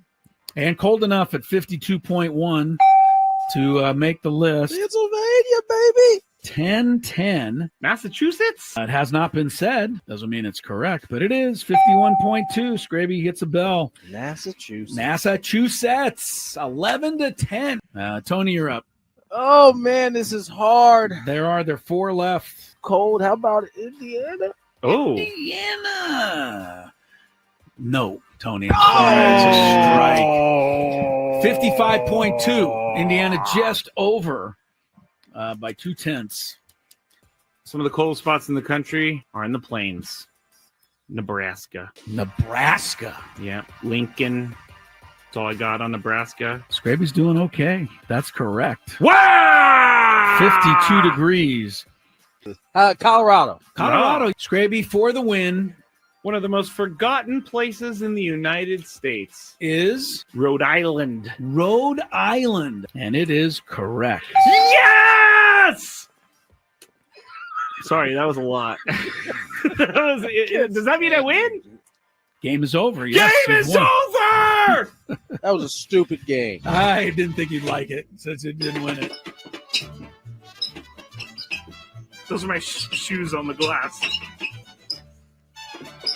Sound like you're playing basketball over there. Sounds like shoes squeaking on the floor. Lack of rhythm is what that's called. I'm not going to disagree with you there. Times or instances in the history of the world where anybody would rather go to Milwaukee over San Diego, but today was probably one of those instances for sure. The Padres had to come home from Chicago after they were eliminated from the playoffs yesterday. Tony Gwynn Jr. called it all yesterday at Wrigley Field and was on the ride home today. I'm sure it wasn't as sad as we think it might have been, Tony, but no, you put your heart and soul and everything into it. I kind of opened the show with all of that. I mean, the emotional part of this, we don't, we want to look at the statistics and the averages and all that, but for anybody who doesn't think the Padres care or fight, I mean, all you had to do is see the ninth inning yesterday. They were down to the last out with a tying run on. And you put a whole soul into a season, man. When it's done, it's hurts, right? Yeah. And not to mention several guys had to be restrained from going after the umpires. As they yes, were going down you got to tell us about that a little bit. I'll give you guys a little insight on the back end. That made me sad. That night, more so than in 22 when we got to the NLCS. The Phillies, more so than last year. Even last year. Yeah, man. That one just it just hung with me a lot longer. Typically, part of the reason why I enjoy doing this job of calling these games is because for years as a player, you take these games and these at-bats home with you. You don't get to you sleep. thought you'd try to sit up in the booth. So and, I sit up in the booth and for the most part, I can wash my hands when the game's over and go home and sleep. Yeah. Not last night. Yeah. That one hurt. And I think for me, watching the game and understanding what Tyon was going to try to do all game, and then watching, man, I can't even find another way to say it, a lack of execution, of forget moving runners, things of that nature, just understanding what the pitcher's trying to do. Yeah. There were only a few guys that actually, I think executed what you needed to in order to beat him. I mean, he stayed away from everybody. He was never going to get you anything in to do any work with. And I think we just kind of fell into his trap. I mean, Manny smoked that ball to center. He was on it. That was one of them. Luis Arraez pretty much hit the ball hard every time he came left center. Yeah. Every time he came up. And then you had O'Hearns. He had a changeup down. And, to me, that says if he was ready for the heater, he got out in front of some off speed and he bounced it to the right side. Hit it hard through the right side. Yeah, but they were rolling outside over. of that. He was just continuously throwing the breaking ball away or the sinker down, and we just kept helping him. Yeah, right. Play right into his game. I had already written it down in my notes on a scorecard. Funny, as I make my notes during the game, and I said we can't keep pulling the ball. And that's about when you sent a text to us and said, we keep pulling the ball, we're going to be in trouble. And that, it was. I can't imagine they went in with that game plan. What happened, Tony? What happens up there? That's the part where, sometimes it just seems like, it's cliche. And like you get into these big time moments, the hardest part to do is not only slow the game down, but slow your mind down. And be able to process what it is he's trying to do to you as a right-handed hitter. Right. We'll go with Toddy's bat because he probably had 3 of his worst ABs of the season. I thought. Yeah, the first 2 were especially. I thought he battled on the third one with the hard righty. Yeah. He goes. I think it's a sinker away to start, a slider down, and then he punched him on a slider down and away. And neither of those last 2 were anywhere really close. No, and he's so much better this year at laying off. We talked about it all year. And that's what I'm saying. So you start to see things that are, out of character of what you've been watching all year. Yeah. Except this. The one thing that wasn't out of character ultimately revealed itself, and that was the offense not being able to put together runs. I mean, we often talked about it during the season. man, the offense just it can't get going. It can't get going. Outside of that, that stretch in April and maybe a week in like August where they were putting up some runs, it was a struggle really all season for the offense. I wasn't trying to be critical of it. When I saw, though, that among the 12 playoff teams, they were 10th in RISP and they were last in homers. And that's just what it was. And I look at that and I'm like, how are they going to score? Listen, if you're going to be last in homers, you can't be last in the other. You can't be last in runners in scoring position. So I just thought, how are they going to score? And yesterday again, when the great moment of that double play, which people aren't going to remember ever, but Arraez and backhanding it and Estrada covering, perfect throw too, so that right. And so under that the Bogey circumstances, that was a wonderful double play. And I know we all said, oh, good, it's only 2-0. But the first thing, again, I wrote down was, okay, but how are we going to score our 2? I was worried even in the third inning. And, it just turned out that way. So that was just for the first 4 innings. After that, you get into bullpens, it gets more difficult. That's the whole reason why teams. And that's why you press earlier in the game. That's why you try to press early. And so, that part was, as I'm doing the game, was frustrating to see it happening and know that these guys are capable, but just aren't rising to that moment. But I've also been in the dugout with a lot of teams over the years, not the Padres, not this. I get it, the level you want to say. But I've been in dugouts with teams that have been getting changed up on all day. As a matter of fact, that was me pitching. And I used to hear other dugouts saying, what do you mean changed up on? Throwing slow stuff, change-ups, curves off the plate. I used to hear it from the other dugout. Wait for it, hit it the right field. And then nobody would do it. It's just easier said than done. Yeah. And so even when you're doing it, sometimes you can't help it. Listen, it is easier said than done. But like if the goal is genuinely to get to a World Series and win a World Series, got to get done. Those things got to get done. And so that sucked, man. I don't know why that one hit me the way it did, but that one that wasn't fun. I thought part of it, and I said to Scraby, was that the fact that it was so wide open this year. I felt like it really was a missed opportunity. Man. There's no great team. If I'm being honest, I don't think either of these two teams on this side of the bracket have a chance against whoever the Dodgers or the Phillies. I really don't. Now, something could change. Sure. It could get hot. Someone could get hurt. Whatever. Yeah. But we had the best chance. Right. We did. I thought we had a really good path in a season where only one team won over 95 games, and that was the Brewers, who nobody was really scared about. So. Yeah, missed opportunity for sure, Tony. All right, 9th inning, I don't want to go straight to it, but you're here. So I said earlier, you just can't make the mistake then. I know. What are we talking about? The call by the umpire. DJ Rayburn. The thing is, I understand and I look in the mind of umpires and referees because I do it, but in the close, what am I saying? 1 last minute, 2 minutes of a tie basketball game. I just have to be uber locked in. I know I can't miss a call here. Maybe I could, kick one in the first quarter, but here I can't do it. Yeah. And to me, he kicked it at the wrong time, obviously. And what are you going to do? I mean, you can't take it back. But tell us what you learned about some of the stuff, because it was kind of funny. I mean, at first I didn't see the incident until you didn't see later on that night. I didn't. Yeah. I was so down about the loss. I didn't think to look over. Did you think for sure, because you're probably not watching on the TV screen, you're watching from the booth. Did you say to yourself, "That's ball 4"? Oh yeah. Okay. Oh yeah. So, without a doubt. Yeah, it was obvious. And listen, and this is the tough part, right? About missing a call like that on this stage. Outside of that, he missed like 3 pitches he had a good total, game. 3 or 4 pitches, I think, total. He did. But he missed the big one. And so, listen, this is why the case for the ABS is ultimately there, right?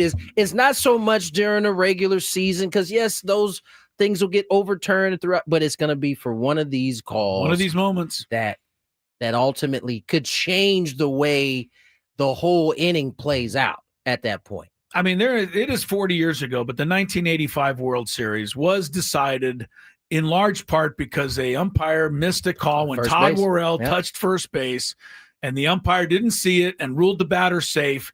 And because of that, the Royals scored 2 runs to win that game and the next game. Yep. So the Cardinals would have been champs. The same thing with the Galarraga, right? He would have had his perfect game. So this is why all of this has finally come into be. I just felt like he choked a little bit, and I think it's going to follow him. I do. I don't know that, Padre fans, I don't think will hold a grudge, although some will. But I think when DJ Rayburn does his next World Series game, he better be locked in, because I mean, that to me can follow a guy making a mistake at that point.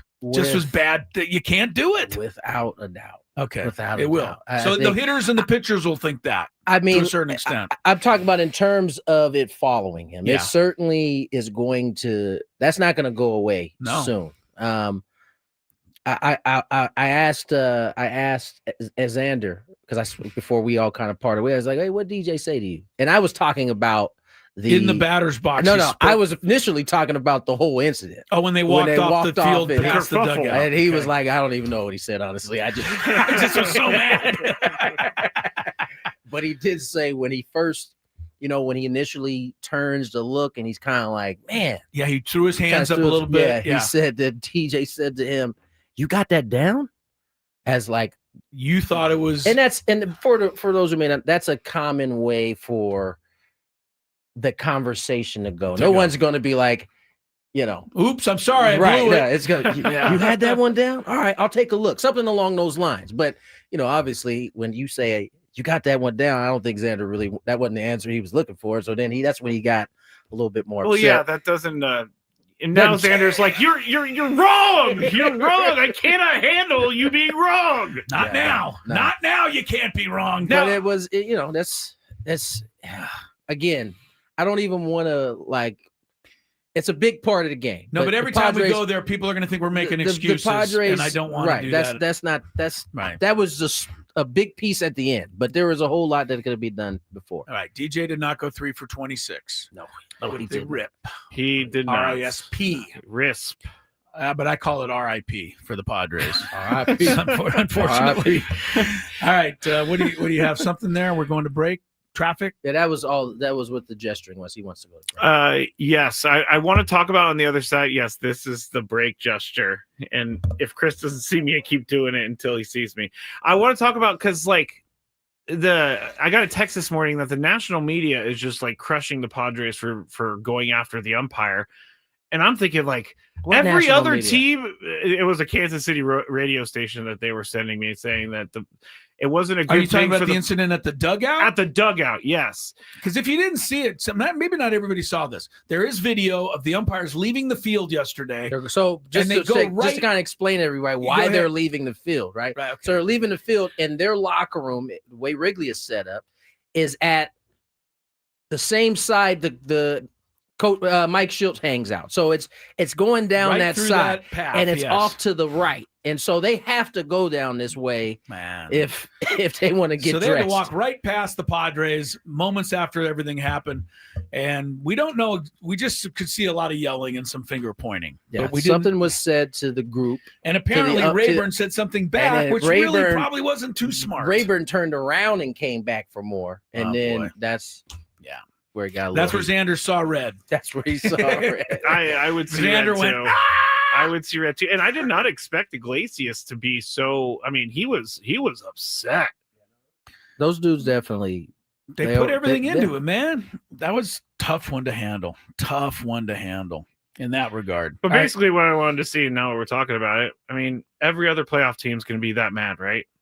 Absolutely. Yeah. First of all, if they happen, I guess the Kansas City team would be just fine with it. They would be just, the Kansas City guy, I typed back, why don't you worry about your terrible Royals season? And he was like, back. Okay, now you sound like one of the you sound like one of the tweeters we get. Yeah, because it came at me and I was like, what? And then they said, hey, we had 2 winning seasons in a row. I'm good. And so the bar is definitely lower in other places in the country. I mean, any team that would have had the umpires coming through their dugout after there would live. have been something. And it would have been something for sure. I think the umpires probably should have just waited on the field. That's again for everything to clear. Just go through the Cubs dugout and then go to their. You got to understand what's going on there. Read the room. Read the room. As I said, he missed 4 calls all day, but he missed probably one of the bigger ones. You got that down? Yes, I do. As a matter of everybody fact, in the world had that down. Everybody in the world had it down. There's a guy in Kathmandu doesn't even know the rules had that down. He's like, that was a ball. Yeah, for sure. All right. When we come back, I think we should talk with Tony here a little bit about, where we're going to go here in the next few months once some of the sting wears off, and some of the things that go along with that as Gwynn and Chris continues after traffic. All right, it's time for the Beaver Nuggets. So the story is somehow Buc-ee's got brought up. I think Frank brought it up. Yes. And it's a rest stop / mall / entertainment zone, super center. And someone said on the chat yesterday that they have like 100. They went to one with like 100 gas pumps, which is a lot, I guess. But while we were talking about this, Sam Levitt was in New York listening, and he goes, put me on. And so we put him on, and he's talking about how much he loves Buc-ee's. And so we got into the conversation, and it ended up being about the Beaver Nuggets. And so I had to order them because I find the name Beaver Nuggets very gross. I find it gross. But we're going to go with this. It's kind of like a Cheeto / a corn pop. It's like a cheese doodle. A cheese doodle. And we're going to eat them right now. I don't think these are bad, but here we go.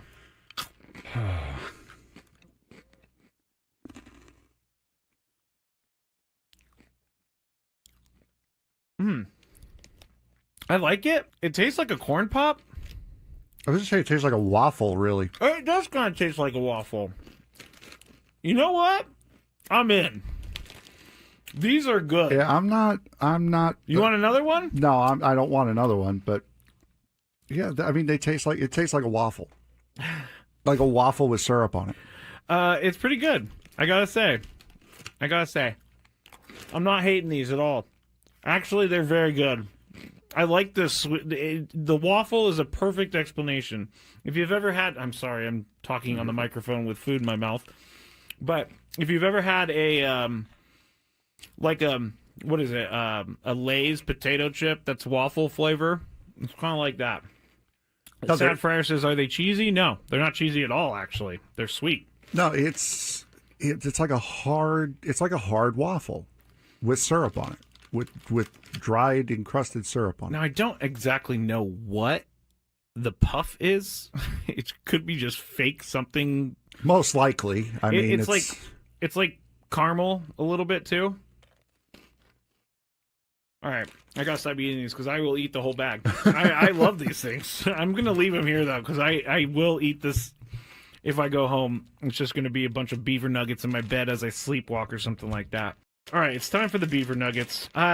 So the story is somehow Buc-ee's got brought up. I think Frank brought it up. Yes. And it's a rest stop / mall / entertainment zone, super center. And someone said on the chat yesterday that they have like 100. They went to one with like 100 gas pumps, which is a lot, I guess. But while we were talking about this, Sam Levitt was in New York listening, and he goes, put me on. And so we put him on, and he's talking about how much he loves Buc-ee's.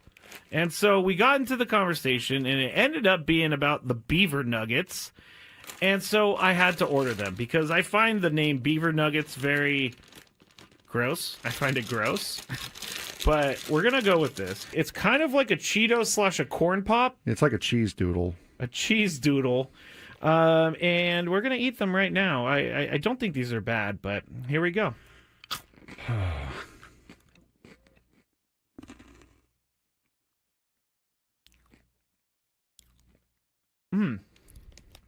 I like it. It tastes like a corn pop. I was just saying it tastes like a waffle, really. It does kind of taste like a waffle. You know what? I'm in. These are good. Yeah, I'm not. You want another one? No, I don't want another one. But yeah, I mean, it tastes like a waffle, like a waffle with syrup on it. It's pretty good. I gotta say, I'm not hating these at all. Actually, they're very good. I like this. The waffle is a perfect explanation. If you've ever had, I'm sorry, I'm talking on the microphone with food in my mouth, but if you've ever had a what is it? A Lay's potato chip.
As mentioned earlier, we don't want to see you today. I didn't want to see you guys either, actually. It's even, yeah. But here he is. He's back. I was planning my birthday dinner in Milwaukee.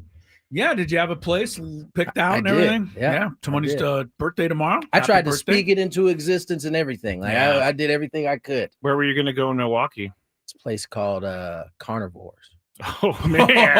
Jeez. Even if that was the biggest 5-star restaurant in the history of the country, and I told Lori we're going to a 5-star Michelin-rated restaurant. Oh, yeah, you wouldn't be and able then to I get said, by. but the name of it is Carnivores.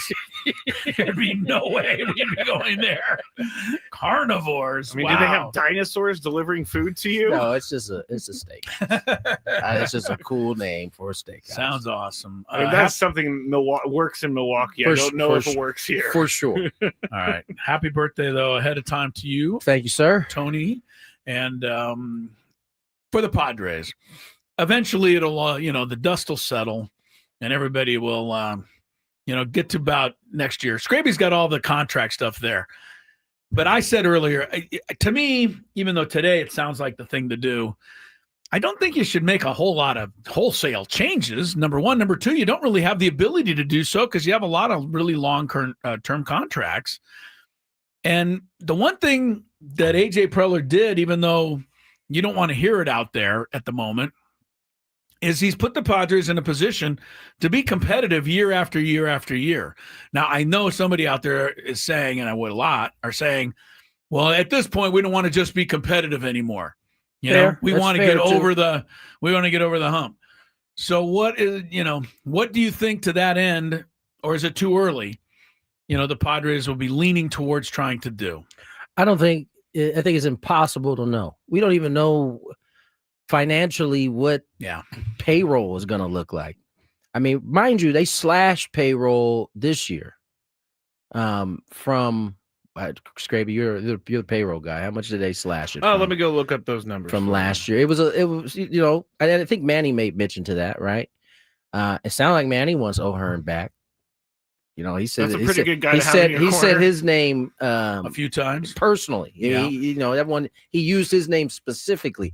I think you're going to get a bargain in Ramon Laureano and his team option. I mean, $6 million, 6'5", I think it's 6'5". That's like the going rate for like a backup outfielder. No, he's coming back. And so you're gonna have him back. Yeah. You got some questions. Michael King, free agent. Will he take the qualifying offer? Who knows? Dylan Cease, free agent. Yeah. I'm sure you guys, a lot of people feel a way about that, but I mean, he was one of the dudes who actually stepped up come postseason time. I get the feeling that people are out there all expecting that Cease and Arraez will not be back. Yeah. I can't guarantee any of that. But as I said earlier, Arraez may be the only position that you could replace. Because if O'Hearn is re-signed, Laureano, everyone else is a long-term contract. They're not going anywhere unless they make a flat-out trade. Yeah. And they're not trading Jake.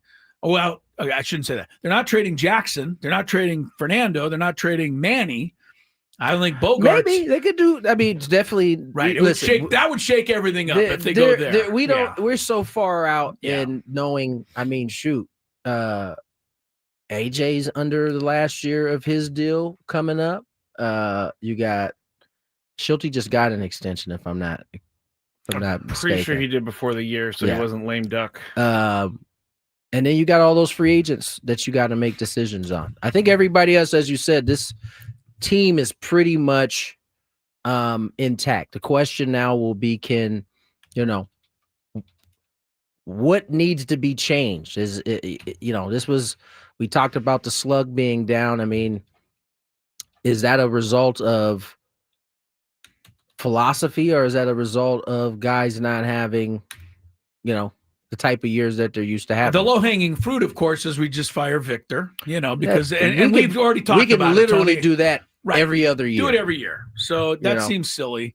Not to say that they won't. I'm just saying that's a Band-Aid. Like, I agree. Can anybody else name me a name of a hitting coach? In baseball? Yeah. Nope. I'm racking my brain. Right? Who do the Dodgers have? You think we would know that one? So I mean, like, yeah. At the end of the day, you whether you get a new hitting coach or not, the players still have to perform ultimately. So I agree, and Manny and Fernando, I'm sure, going to take it upon themselves to say, look, we got to do more in a series than that. So those guys know. If you want to like simplify it, I mean, we said that from the very beginning. We said they're going to go as far as they can go. Right. And they didn't, they took, and the funny thing is they both had a good game, which was the one we won. Yep. So there you go. They literally were the reason why we won the one game. They won. That's right. Yeah. And I also will go back to my 4-run theory, because 4 would have been enough to win all of the games. Yeah, you'd have been on your way to Milwaukee a little bit earlier. Couldn't get to the 4. Damn 4. So that one was that yesterday it sucked for me more so than any of the other two. What do you go over and congratulate the other broadcast? Are you that kind of guy? They're not there. The radio guys are. Pat Hughes, you go over and give Pat him a and Ron shake. Were both there. I did not. I'm not a good loser, so we did it through the window. We all kind of a little. Okay, good luck. That's fair then. Yeah. When I lose, I if the other person comes by, I'll say hello. Okay, good game, but. No, I don't like losing, even as a ref, as an announcer. But it is funny that you say you don't take it back to your hotel with you. I sometimes still kind of do, even though I don't play at all. I did that long enough, and I remember the first time I did a game, and I was able to go home and sleep. You didn't do it? I was like, oh, this is life. How do you do it? This is what all you people have been doing when you come home and you sleep like this? I'm going to have to take a class because I close my eyes and the first thing I think of if the kids lose a last second heartbreak on a, basket doesn't go in. I take that back. It's first thing I think of. When they're going through one of their losing streaks, those ones stick a little bit longer, but like the everydayness of baseball and there you win one, win a couple, you lose one. It's hard to get to. I don't want to get to that place anymore. But I got there last night as I just rolled around. We all rolled thinking around. About. At least you attempted to roll around. I bet you a lot of people just James said, forget it. on shutting us down. irritated me. Well, I mean, if you didn't hear if the, you didn't the hear TV this, but broadcast, Ben whoever- McDonald had the classic quote before the game. I wrote it down. By the way, he did a pretty good job. He's not bad, but he said, "I don't know," because he has that Louisiana twang. Yeah.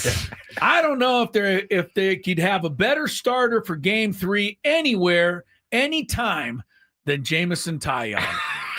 I thought, okay, maybe Koufax, Pedro, and if you want to just have this vintage, I'll take Skubal or Anyway, I like Taillon. Schlittler, I would go with. Cam Schlittler, maybe, right? Maybe that was his point, was that it's a Game 3. You've already used those guys. Maybe. But he was a little hyperbole he was there. He was laying it on thick. Laying it on thick. And he looked like a genius. He didn't look bad, I must say.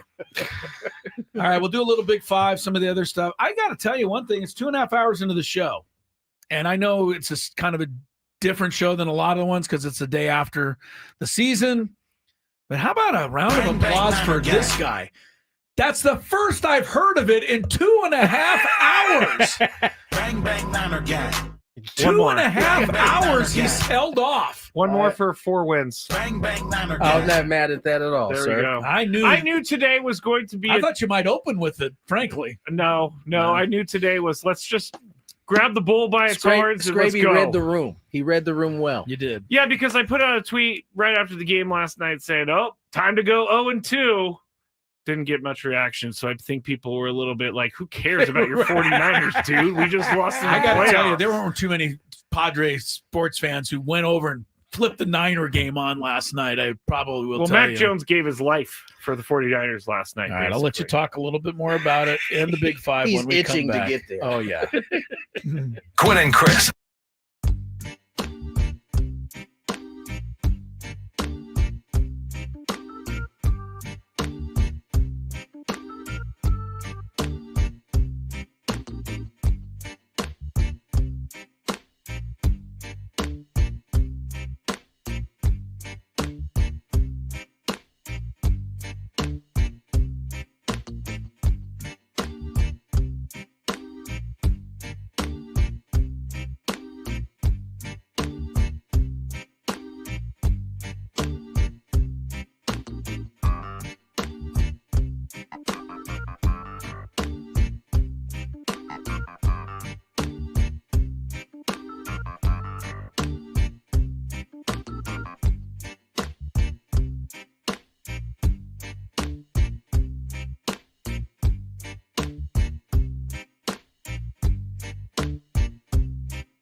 over, but another season continues. Got Aztecs tonight against Colorado State. 7:30 start out there at Snapdragon State. It must be one of those made-for-TV events. I'm going to the game. Are you? Well, yeah. I got I'm ready. I got to take Lori. You wear that shirt every day. I know I wear it all the time, so it wouldn't matter. But no, Lori's Colorado State. You guys probably remember that. So we'll be a family divided tonight out at the stadium. Looking forward to seeing a little Aztec football. Scraby has a 49er victory. Did they make the Big Five, or do you want a special segment for them? I honestly wasn't even going to talk about them at all today. Seriously. He said, Okay. Seriously. I mean, today is not a day about the 49ers, although Mac Jones did do some great things. Al Michaels tried to create a quarterback controversy during the game last night. He was like, Brock Purdy, Mac Jones is winning games. What about Brock Purdy? What's up with Al lately, man? It feels like he's stirring it up. He's airing out dirty laundry on a guy who can't even defend himself. He's been dead forever now. Because he took the, I don't know, the comedians, but once you get to a certain age, you just say whatever. That's right. He doesn't care. Remember when he said the prime matchups were boring on the air? He's like, I'm Al Michaels. I'll say whatever's on my mind. Tell you what, Chris, if we can do this show long enough, man, you might be able to take us to places we ain't never gone. Oh yeah. Are you saying I still have a filter? No, I'm saying you definitely still have a filter. All right. Yeah, well, maybe it may go away pretty soon, actually. By the way, you should mention that, San Diego's own Warner made the big play in the overtime. Fred Warner always making a big play. We don't talk about enough about him as a local. It's because he's a Niner. But it's because he's a Niner. We have to give. We got Scraby here. I know, but he is so good. He is good. All right, Scrabe, let's go Big Five. We'll get traffic first. Yes. From the 855 Get Ross Traffic Center, protecting San Diego after accidents or injury, here's Kelly Danick.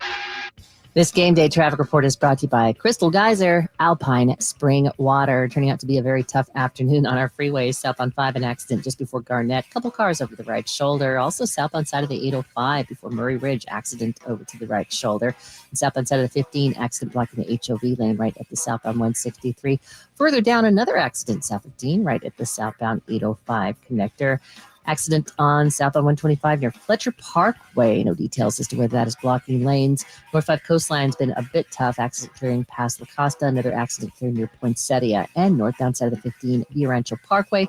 Collision involving a motorcycle. This one is being cleared out of lanes. And now East 56, just past Carmel Country Road.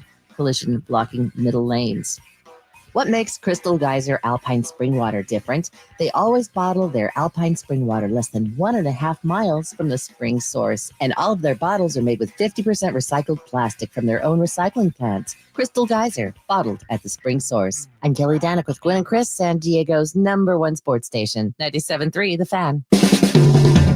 It's that time of the show when we check on the latest in sports. Only the most important topics and questions are brought to light. Stop what you're doing and listen. These news stories will astound and amaze you. The one, the only. Oh my God, who the hell cares? The Big Five starts now on 97.3 The Fan.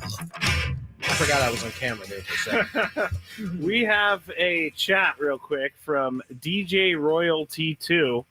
Says, well, first off, this is the one they sent first. Sometimes I can't stand you guys, but truth be told, I'm gonna miss you guys. Talk Padres baseball. Sometimes you can't stand us. Yep, that's fine. I appreciate the truth, man. Yeah, I do too. Thank you for I'm being happy here to with hear him us. say you guys. It's Yeah, usually it's not just you, just you. Chris.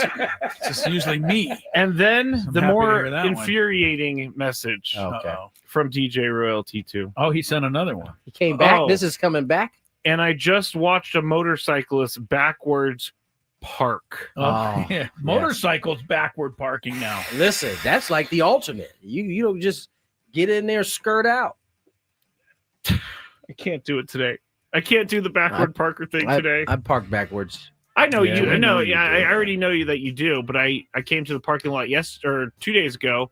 Some guy was backing in, kept running up on the curb, Couldn't figure it out. I had to just sit there and watch this dude, so I backed up and I went the other way. It drove me insane. Just absolutely insane. I even yelled at him, "If you can't park backwards, don't do it!" With my windows up. Number 5. The Big Five is brought to you by your local Kia dealers. Visit kia.com to discover movement that inspires. And the reason the windows are up is because in my younger years, I would have yelled with the windows down and it would have caused me problems.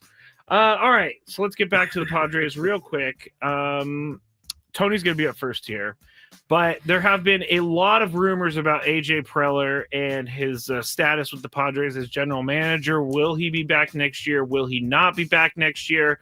So how much truth, Tony, to the rumor that AJ Preller could be walking or set walking after this season? I don't know how much there is truth to those rumors at all, but I think it's a little strange that he has been allowed to have 1 year on his deal. Still. Yeah. His contract's up, right? Is it up now? Let me make or does he have 1 more year? Let me just make sure. But anyway, I think either way, I think that's not the norm. So, I don't know. You're not sure what to believe here. No, I don't. Okay. I would think it would. I don't think it would be a good move. I can tell you that. Yeah. That would be tough. Chris, what do you think? Did you find it? No, I'm looking. No, okay. How much truth to the rumor, Chris? I have no idea, but I will say the same thing. I'm on record right now saying it's a mistake. Number 1, Pivetta. Number 2, Sheets. No one else wanted those guys. He did. Number 3, not only did he add at the trade deadline, but he kept the payroll the same. Who else does that? I think you got to look at some of that stuff. But how long has he been the GM, Tony? We've been looking at 15 or 14 or 15. He took over in mid-season. I think he took over mid-season 14. Okay. So that's 11-ish years. That's the only thing that concerns me is that sometimes somebody will sit back in an office somewhere and go, it's just kind of time for a change. But I don't think it is. I don't know. I'm having such a hard time finding his contract. Well, they've erased it from the interwebs. I'll keep looking, but that is weird that you can easily find everybody else's contract out there except for AJ Preller's. He's a mystery. Number 4. All right, let's go to managerial choices out there, everybody, because the Rangers' search for Bruce Bochy's replacement is centered on one Skip Schumacher. This has been in the bag. Former National League Manager of the Year, who worked in the organization for the past year. Quote, "We have a lead candidate internally that we're focused on," said Chris Young. Our hope is that we don't have to interview anybody else. So Tony or Chris, is Skip Schumacher the right choice? Yep. Oh, AJ's contract's until the end of 26. Thank you. So he's got 1 more year. Yes. Chris? I said, yep. I think Skip Schumacher will be a really good manager. I think the Padres, had him in this organization, which is probably why there's some sort of connection to Chris Young. So it makes pretty good sense to me. And I thought we were kind of close to even – I don't know if we were close to hiring him here. Oh, we couldn't because he was still with the Marlins. He was the Marlins at the time. They did a good job with the Marlins. Took him to the playoffs. See no reason why Skip Schumacher should not be employed again. And Texas does seem like the place. I'm surprised your guy, Buster Posey, is, Oh, he already said Bruce Bochy's out. Yeah, said no way with Bochy. Said that, huh? I don't think he actually said he's out, but he said he's out. He said he's thinking about maybe offering him another job in the organization. Okay, well, that means he's out. That's what it means. Robert Murray is reporting that Kurt Suzuki interviewed for the Giants job recently. That's not the name that I heard that made more sense, but I can't remember the one that I did hear that made sense. Oh, I heard Albert Pujols as well, which doesn't make any sense to me. But makes zero sense. One of my friends was like, he needs to be it. Cardinals is what I heard, that one. Ollie Marmol's going to be? Oh, not the Cardinals. The Angels. Sorry. Yeah, because Ron Washington. All I know is that do you have to fire every manager that doesn't make the playoffs every year? I mean, Carlos Mendoza is the prime guy to be fired. And keep him. Yeah. It just seems so crazy. These people are so impatient. Is it the people or the people? The owners, the people, whoever. All right. Number 3. Wait, did I answer? No, it skips Schumacher. Well, you pretty much answered. It skips Schumacher, the right choice. Yeah, he's the right choice. He, he came into that job as Will Venable got the job in Chicago, who was kind of in the spot Skip Schumacher was, and so it makes sense. I mean, Skip is he's already proven that he can be a good manager, and if he's connected to his front office and him are connected, man, what can he do? Because he did all of that while not being connected, with ownership, at least from that standpoint in Florida. Or Miami, excuse me. And he's in the AL, so the Padres don't really have to worry about it too much. Number 3. Live Golf's UK entity apparently in 2024 lost nearly $500 million, bringing its total losses to over $1.1 billion since 2021. Saudi Arabia's public investment fund has committed to covering these losses, which have raised quote-unquote material uncertainty about the entity's ability to continue operating. Tony, you're up first. When do you think the backers are going to shut this down? They keep losing money like this. A bill. It's 4 years on its way. Scrappy, maybe you can help me. What is it Trey Wingo that used to cover golf for ESPN? I think he did some of that. He did. I saw him. He has like a little podcast or something now. Yeah, and he was talking about, and he's pretty educated in golf. He was talking about how John Rahm hates the decision that he made. Oh yeah, I've heard this too. Because it's not nearly cracked up to what it has been. He's got a boatload of money, but he hates the drones that fly over. He hates the music. He hates the format. He hates this. He hates that. But he loves the money. So And it sounded like he was making the point that the PGA is perfectly fine allowing it to continue the way it is because they think that the LIV is losing steam. And so, yeah, man, I say all that to say that this is we could be reaching a turning point in terms of LIV being like, all right, I know we got like endless money, but doesn't mean we want to spend it like this. Yeah, $1 billion in losses. Yeah, Scrape, you gotta get Todd. Remember a guy Todd Leonard from San Diego? He writes for Golf Digest now. Oh, and he has an article dated today. Oh, about LIV Golf and the disaster that it is. Oh, so maybe we should try to get him on. No, seriously, no, it's good. Todd Leonard, good guy. He says they've lost, according to the actual reports, it's $1.4 billion. Oh, it's even higher. Which is way more than $1 billion. Yes, it is. Because $0.4 billion is quite a bit. Right. So, that's $400 million, right? Yeah. Okay. So, yeah, let's get I'll Todd take your on. word for it. Yeah. Try to get Todd on. We'll talk a little bit about it with him. But yeah, I mean, there's got to be a breaking point for any businessman, isn't there? I don't know. Even these guys. This PIF fund has unlimited money, it seems like. I guess.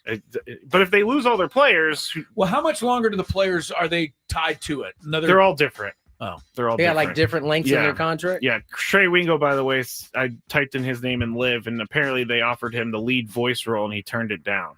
He doesn't want to attach himself to a loser. Number 2. All right, here's a total Big Five question, but the Buffalo Bills have upset some Yankees fans out there after wishing good luck on social media to the Toronto Blue Jays. They are closer. Yes, of course. They are closer. The biggest reason for this is the fact that the Jays AAA affiliate is located in Buffalo. Yes, they are. And according to the article, they said, whether not realizing or simply not caring, however, many Yankees fans felt frustrated over the post, given that the Bills are considered to be a New York team because they're in New York, but they're the state not. of New York. That's the point. That's the problem. Chris, Tony's been to New York enough to know they're not. Go ahead, ask a question, and I'll be Is ready. this sacrilege for the Bills to wish the Blue Jays good luck in the playoffs? It would only be sacrilege if the people in New York City even knew Buffalo existed. Right, if they claim Buffalo at all. They never claim Buffalo. I have never met a New Yorker that was like, oh, yeah, I'm a Buffalo fan. Yeah, I love Buffalo. Yeah, Buffalo and Toronto are much more sister cities, so I think this is totally Is there fair. anything to sticking with your American counterpart? No, okay. Is this a Canadian thing rather than out of here? I mean, basically by your rule of thumb that we should have to root for the Giants and the 49ers. Brandon on the chat state makes too. a great point. The Bills are technically the only New York team because those other two teams play in New Jersey. And that's how bad New Yorkers treat them. Yeah. No one would know that. Yeah. So you guys are both saying that this is okay? Yes, absolutely. All right, let's move on. Go, Blue Jays, go. I honestly forget that Buffalo is in New York. I'm not thinking about New York at all when I watch them play. I'm not either. Buffalo might as well be its own state. It is basically. It's far. I'm gonna butcher these names, but San Diego State introduced Ehecatl, Ocelotl, and Kali. I know those are really bad, but those are the new San Diego State Aztec symbols: wind, jaguar, and house. Yes. Yesterday, they formally unveiled the results of a 6-year project to identify iconography that is historically reflective of the Aztecs culture while aligning with the school's pillar values. Translation, according to Mark Ziegler, after retiring the controversial Aztec warrior mascot, the university wanted to create a new set of Aztec brand symbols that will re-energize the SDSU brand while not abandoning the Aztecs name or the interlocking SD logo. We do not have time. I guess we can do this pretty quick. Do you guys like these logos? I'm not in love with them yet. I'm not either. I'm gonna need some time. I do find it, hilarious that they always release this stuff by saying a new logo that's going to energize the school. Has a logo really energized ever anything? No. And they don't call them logos; they're calling them glyphs. Oh, I like that. Which I don't even know what that is. Well, because it's like a glyph is like a ancient marking or something. I didn't know that either. Well, I didn't know they were calling them glyphs. It took 6 years to get these made. Although I should say I like these a little bit because they're probably going to show up on some of my Aztec gear. They just soon. need to sit on me a little bit, I think. Yeah, I need a little time. Okay, I'll get the Jaguar to sit on you. I kind of like the building more one. on the other side. Thank you. You like the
Friday.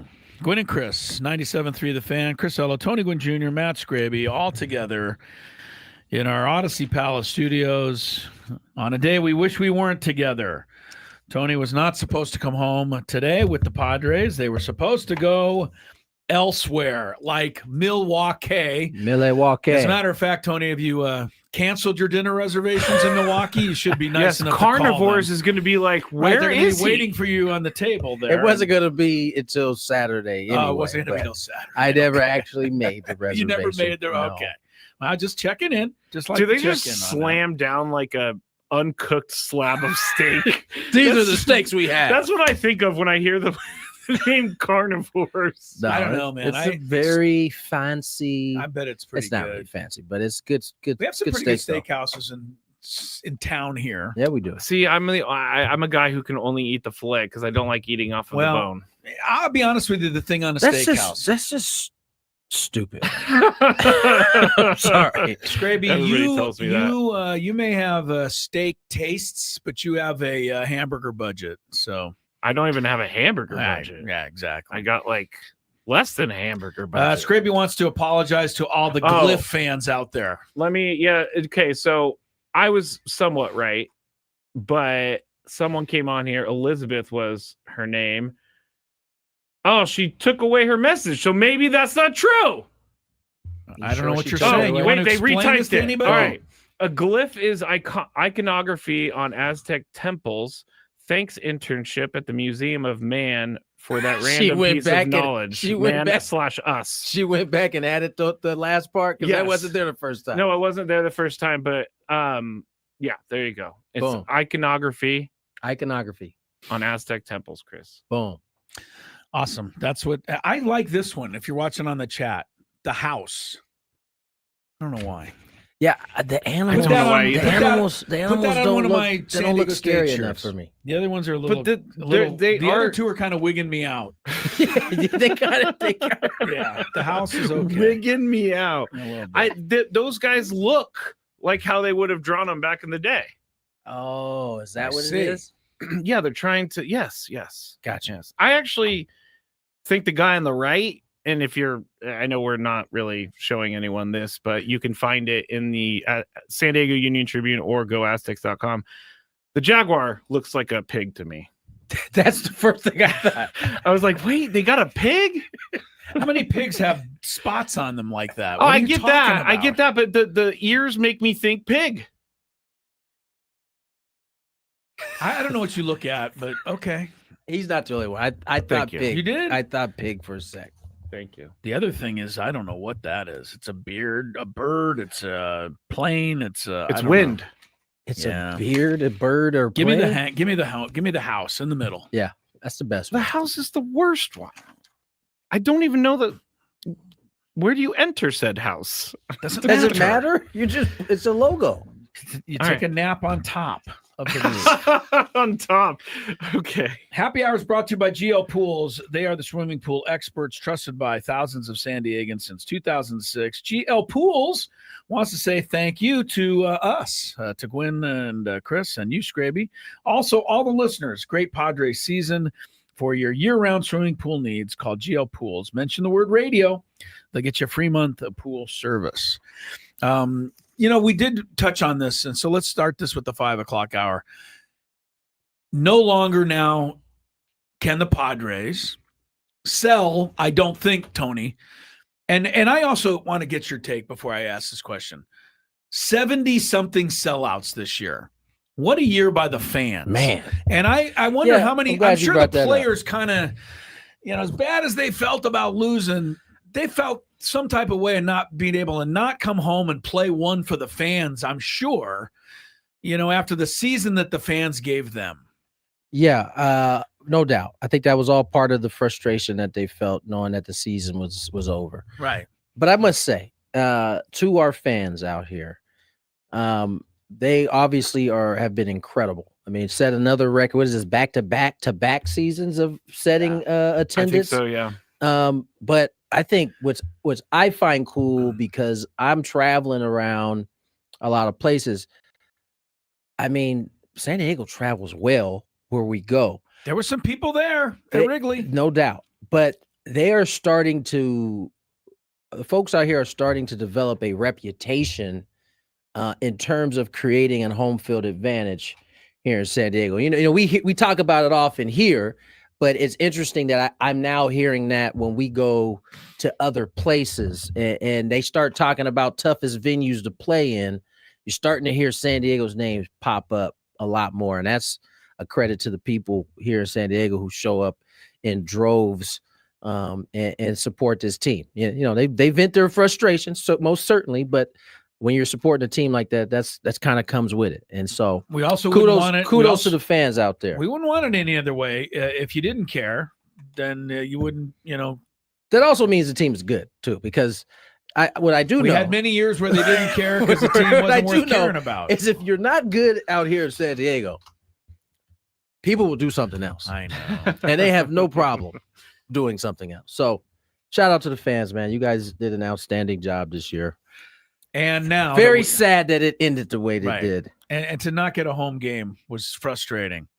All right, now that the fans have been thanked, now the fans are going to probably want a little more. Oh, yeah. And I think that's fair, right? The team has now been competitive for the last 6 years. They've been in the playoffs. Yes. The other 2 years they were in the hunt. So it's been 6 great years in that regard. But I don't think you can say next year, hey, we just kind of want – but how do you put a team together in a sense to, like, guarantee you're going to win in the playoffs? You don't. It's almost impossible to do. You don't. You can't. It can't happen. Yeah. And, you know, I think everybody has to acknowledge that payroll may not be allowed to move up. You know, I mean, there's still a lot of business that is not – we don't know when the outcome of it's going to get done. Like, I mean, there's a lawsuit that they're dealing with, and that could have a major impact on what happens moving forward. And that's why, you know, I think, again, we kind of hit on it. Having a GM that is creative in a when you are in a time like this is valuable. But that's the tough part is this team is mainly already set. In terms of, we kind of went over the roster in terms of who's going to be in the starting lineup. You certainly may have a spot at first base open to address the power needs that this team seemingly needs. But who's out there? I don't know who the first basemen are. Well, we know Pete Pete Alonso's Alonso, available, Kyle but he's Schwarber. going to be pretty expensive. I mean, those guys are going to be. So is Schwarber. Yeah, Scraby and I are dreaming. Until we know exactly what payroll or what at least the idea of, are we adding, or we want to stay where they are, they're going lower. That'll kind of answer the question of whether Pete Alonso or Kyle Schwarber is in play. Of course, you could move some money and a contract and maybe be able to replace somebody else with that, but you're not moving Manny. Here are some of the Josh Naylor, free agent. Maybe He's so. making 14.2 this year. Paul Goldschmidt might be a little bit too long-toothed. Thank you for being nice. Wilmer Flores is also long-toothed. Thank you for not calling somebody who's like 36 years old. No, I'm not going to say that. Ryan O'Hearn, that's the guy. Yeah. You think it'll be O'Hearn? I mean, from a money standpoint, I mean, you said Naylor's making 14.2. He's going to make more this year. He in the free agency. Yes. They're predicting that Ryan O'Hearn, Spot Track is predicting that he makes $11 or $12 million, which we can't really know if that's the price, but if that's the price, do it. that sounds and Hosmer's money off the books. That's also a good thing, right? 13 million, I think it was, or was it more? I'm not sure. I tried to forget about that. But yeah, I mean, that's the tough part is. You gotta do it all within some parameters, right? It is unfortunately that one time that we experienced where it seemed like the cash flow was just it was open. I don't know that we get to see that again. By the way, anytime soon. By the way, are we honestly going to bring Sammy Levitt back? He has promised us the champagne flowing now for 4 years. I tried to delete the commercial, but it keeps coming back up. Wherever Sammy goes, the champagne flows. Not really. It hasn't flowed here. No flowing, Sam. I mean, We've had some I mean, champagne it's flown a little celebrations, bit, yeah. but- I know. but not We the love champagne we're talking about. We love Sammy, and I hope he's getting at least one day off today. Probably not. Probably not. He'll Probably. be out He's- somewhere doing something. He's probably trying to go viral right now as we speak. He's going to the Yu Darvish mural and doing something in front of it, probably. I don't know. That's what Sam And does. that is a What? wrap on 2025. 2025. Oh, is that what he said? What No, do you think? a couple years ago, he got very famous on TikTok because people started using his voice. Like I actually celebrities got started asked using about his that voice. in an interview in Chicago. What? Yeah, I don't know if it was on the interview or it was before we got on. He was like, "Hey, isn't the guy that had went viral for you? Doesn't he do your?" He thought he was Jesse. I was like, "No, that's not Jesse. That's Sam Murray." What? Poor Jesse. We haven't mentioned you yet, Tony. Yeah. He gave up 2 hits. He gave up a hit batter and then a soft single. And I think people are going to think that he just got obliterated in this game. Yeah. It was 4 batters. He didn't get a chance to get He didn't get a chance to get obliterated. No. And people are saying, okay, that was the message. He's just kind of past it now. I was such a fan of him starting this game. I really was, and I don't mind admitting it. I was wrong, fine, but I'll be wrong. I just, I really believe in this guy that he's still capable, but maybe he doesn't have it as often, to be the Darvish that can, negotiate one of these games, because he did it only a couple of times this year. I don't know that we have the answer to that. Only you knows where he's at health-wise, physically, in terms of pitching next year. I was hoping to get a chance to talk to him before right. He left today. I didn't get a chance because that might have been the last time we got a chance to see him pitch. If you think about it. If he retires, that money on his contract goes away, right? It's a little more complicated than that. Okay. I mean, I just didn't know. Is he Is he medically retiring? It would seem to me that it would be retiring, not because he doesn't want to pitch anymore, because he can't really pitch the way that he needs to pitch. Oh, so they could. So okay. It's a little more complicated than that. We'll see. Hopefully, he'll be able to make that decision. I think he's earned that right, and I think the Padres are more than willing to let him. He actually gets a pay cut going into next year. Yeah. So he goes down, I think, by $5 million. So he's making 16, which is the going rate for a starting pitcher. Let's just say for sure the starting lineup if at this moment, is much easier to predict than the starting 5. Yeah. All right, break time. More Gwynn and Chris, happy hour, and the season that ended too early. More discussion about it after traffic. From the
Scraby's got the Chronicles returning to action. I was not ready for the full schedule of Chronicles. Yeah, you got all Chronicle time tonight. An hour all by yourself.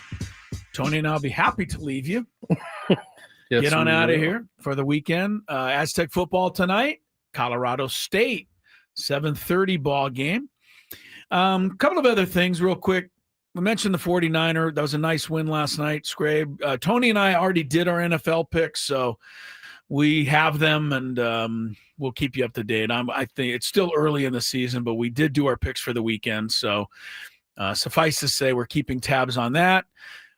The WNBA, Scraby and I have been talking about this a little, Tony, and I know you're a little more keeping an eye on it closer than a lot of people because you have 4 daughters or 3 daughters. 4 kids, 3 daughters. But the mess that is this thing with the commissioner now. Have you heard it? You've heard this, right? And what she said about Caitlin Clark and all the people coming out against it. And then you top that off with the referees and the coach of Minnesota, charging the cord. And Scraby and I are like, God, is the WNBA not shooting itself in the foot a little bit here with so much, what'd you call it earlier, Scraby? Oh gosh, was this on or off Jerry the air? Springer type behavior. Did you really say Yeah, he that? did. He said pretty soon it's gonna be like the Jerry Springer show. Because we were talking about the coach of the No, I'm Lynx talking who got about it was this on suspended. or off the air. Oh yeah, that was on the air. Tony, did you see the coach lose her mind? Yeah, I did. And She get lost. suspended? She went a little cray. She did. All right, so what are we gonna do, Tony? I mean, they got the finals are tonight. I wish people are honestly talking about the kids that are playing in the finals. I mean, listen, the evidence doesn't support that people are feeling a way about it. Ticket sales, they've maxed, they've done more than they've ever done.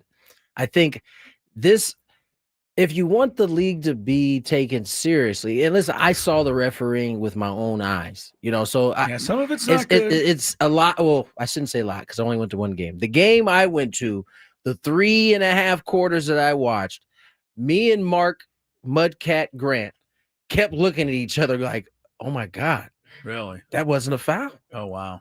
It was that noticeable. And ironically, it was I went to the Minnesota coach. coach. Yeah. And she lost it that night too, because I mean she had one player go off. I think her nose got broke.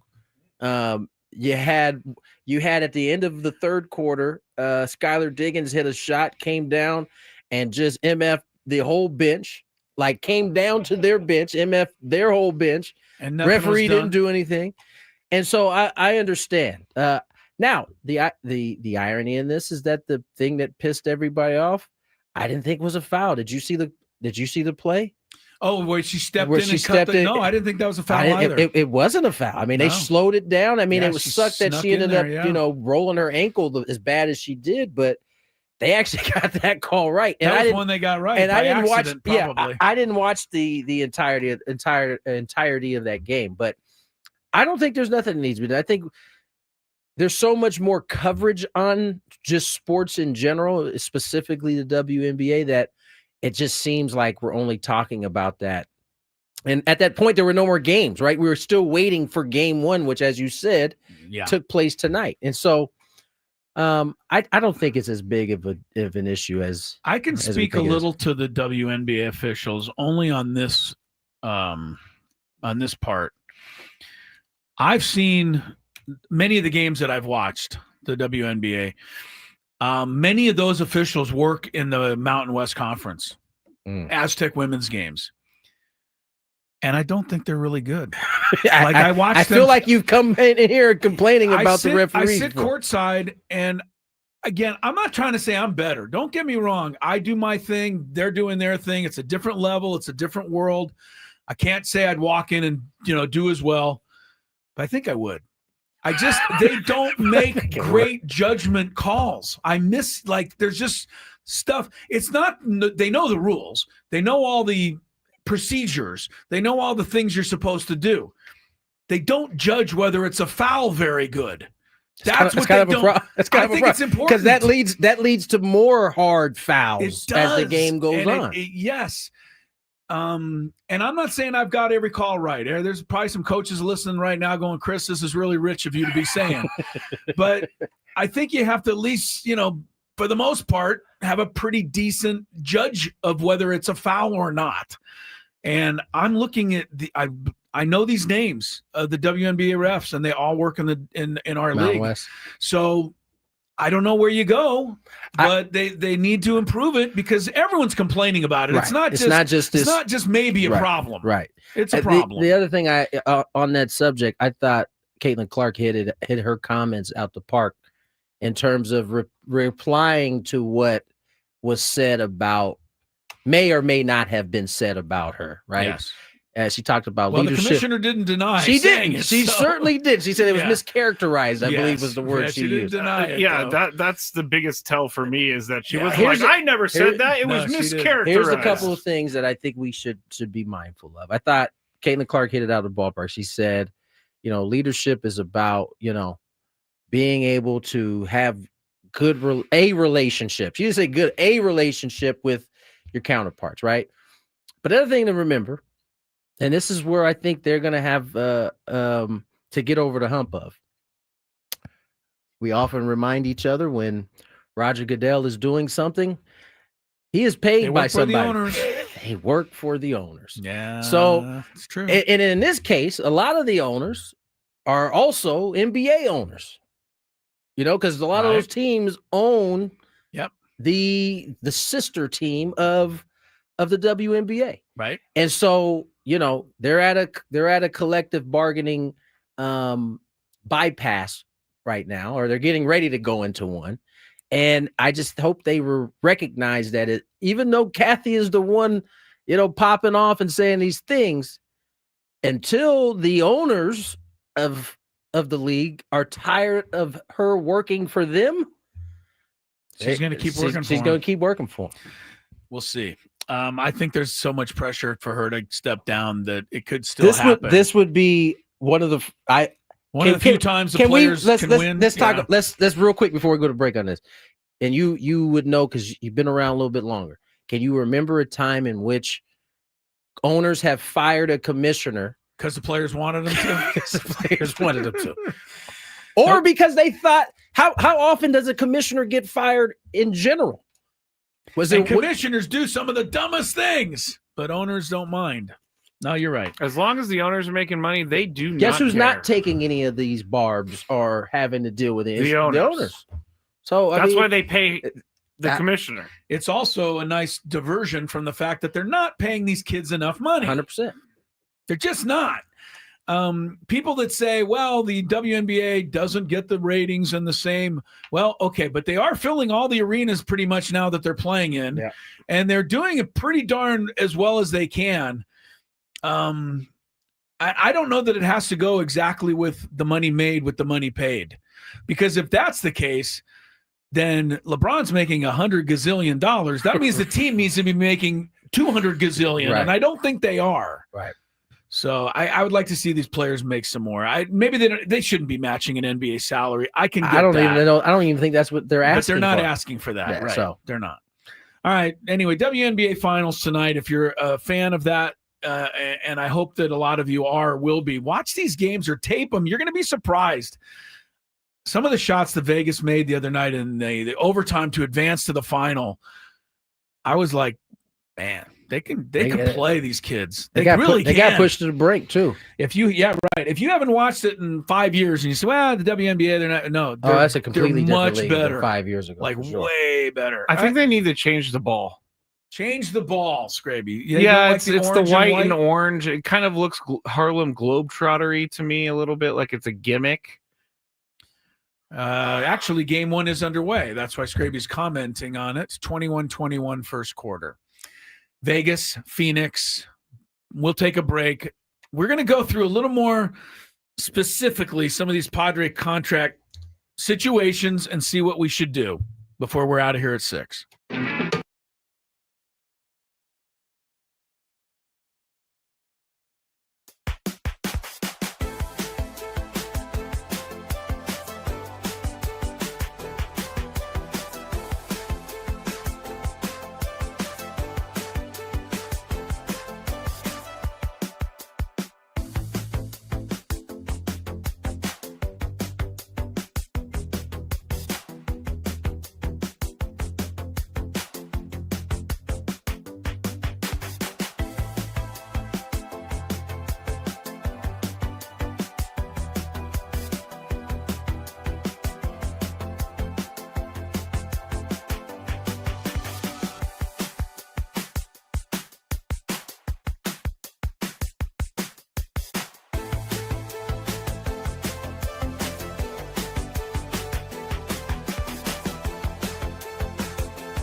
Chris, Tony, Scraby, happy to be with you and kind of starting the whole 4-hour thing again. Monday, it'll be a little shorter because we'll have Monday Night Football. I believe it's the Chiefs and the, let's say Jags, maybe?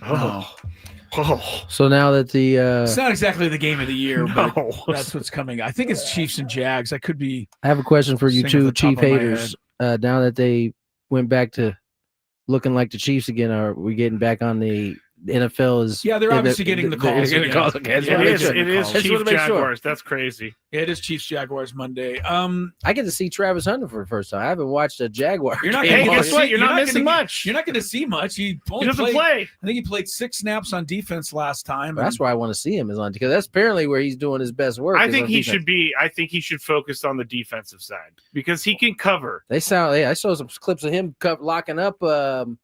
Who's the Texans' best wideout? Nico Collins. Yeah. He also made a pretty good catch against the 49ers over the middle, went up for it, but he needs to focus on one side of the ball. Yeah. And he's on my fantasy team. There it is. There's the rub. Well, if he focuses on defense, then I'm dropping him. You wouldn't be talking about it if he wasn't on your team. Anyway. I can't drop him. Broncos-Eagles, I think, is on the paper the best game of the Sunday, but it's not like we don't have a totally a marquee game this weekend. What did I want to get to? Before we go to some of these contract situations, I had You wanted to gosh, what did he say? I don't know. There was something it was fun. It was going to be worthwhile too. I know. Buck Martinez. Buck Martinez. Who's he's the broadcaster for the color. He's the Tony Gwynn Jr. of the Blue Jays. Okay. And I don't expect Tony I'm the Gwynn Buck Jr. Martinez of the Padres is what I think it should go. He's older. Okay. Yeah. Well, but for our purposes, he's the Tony Gwynn Jr. of them.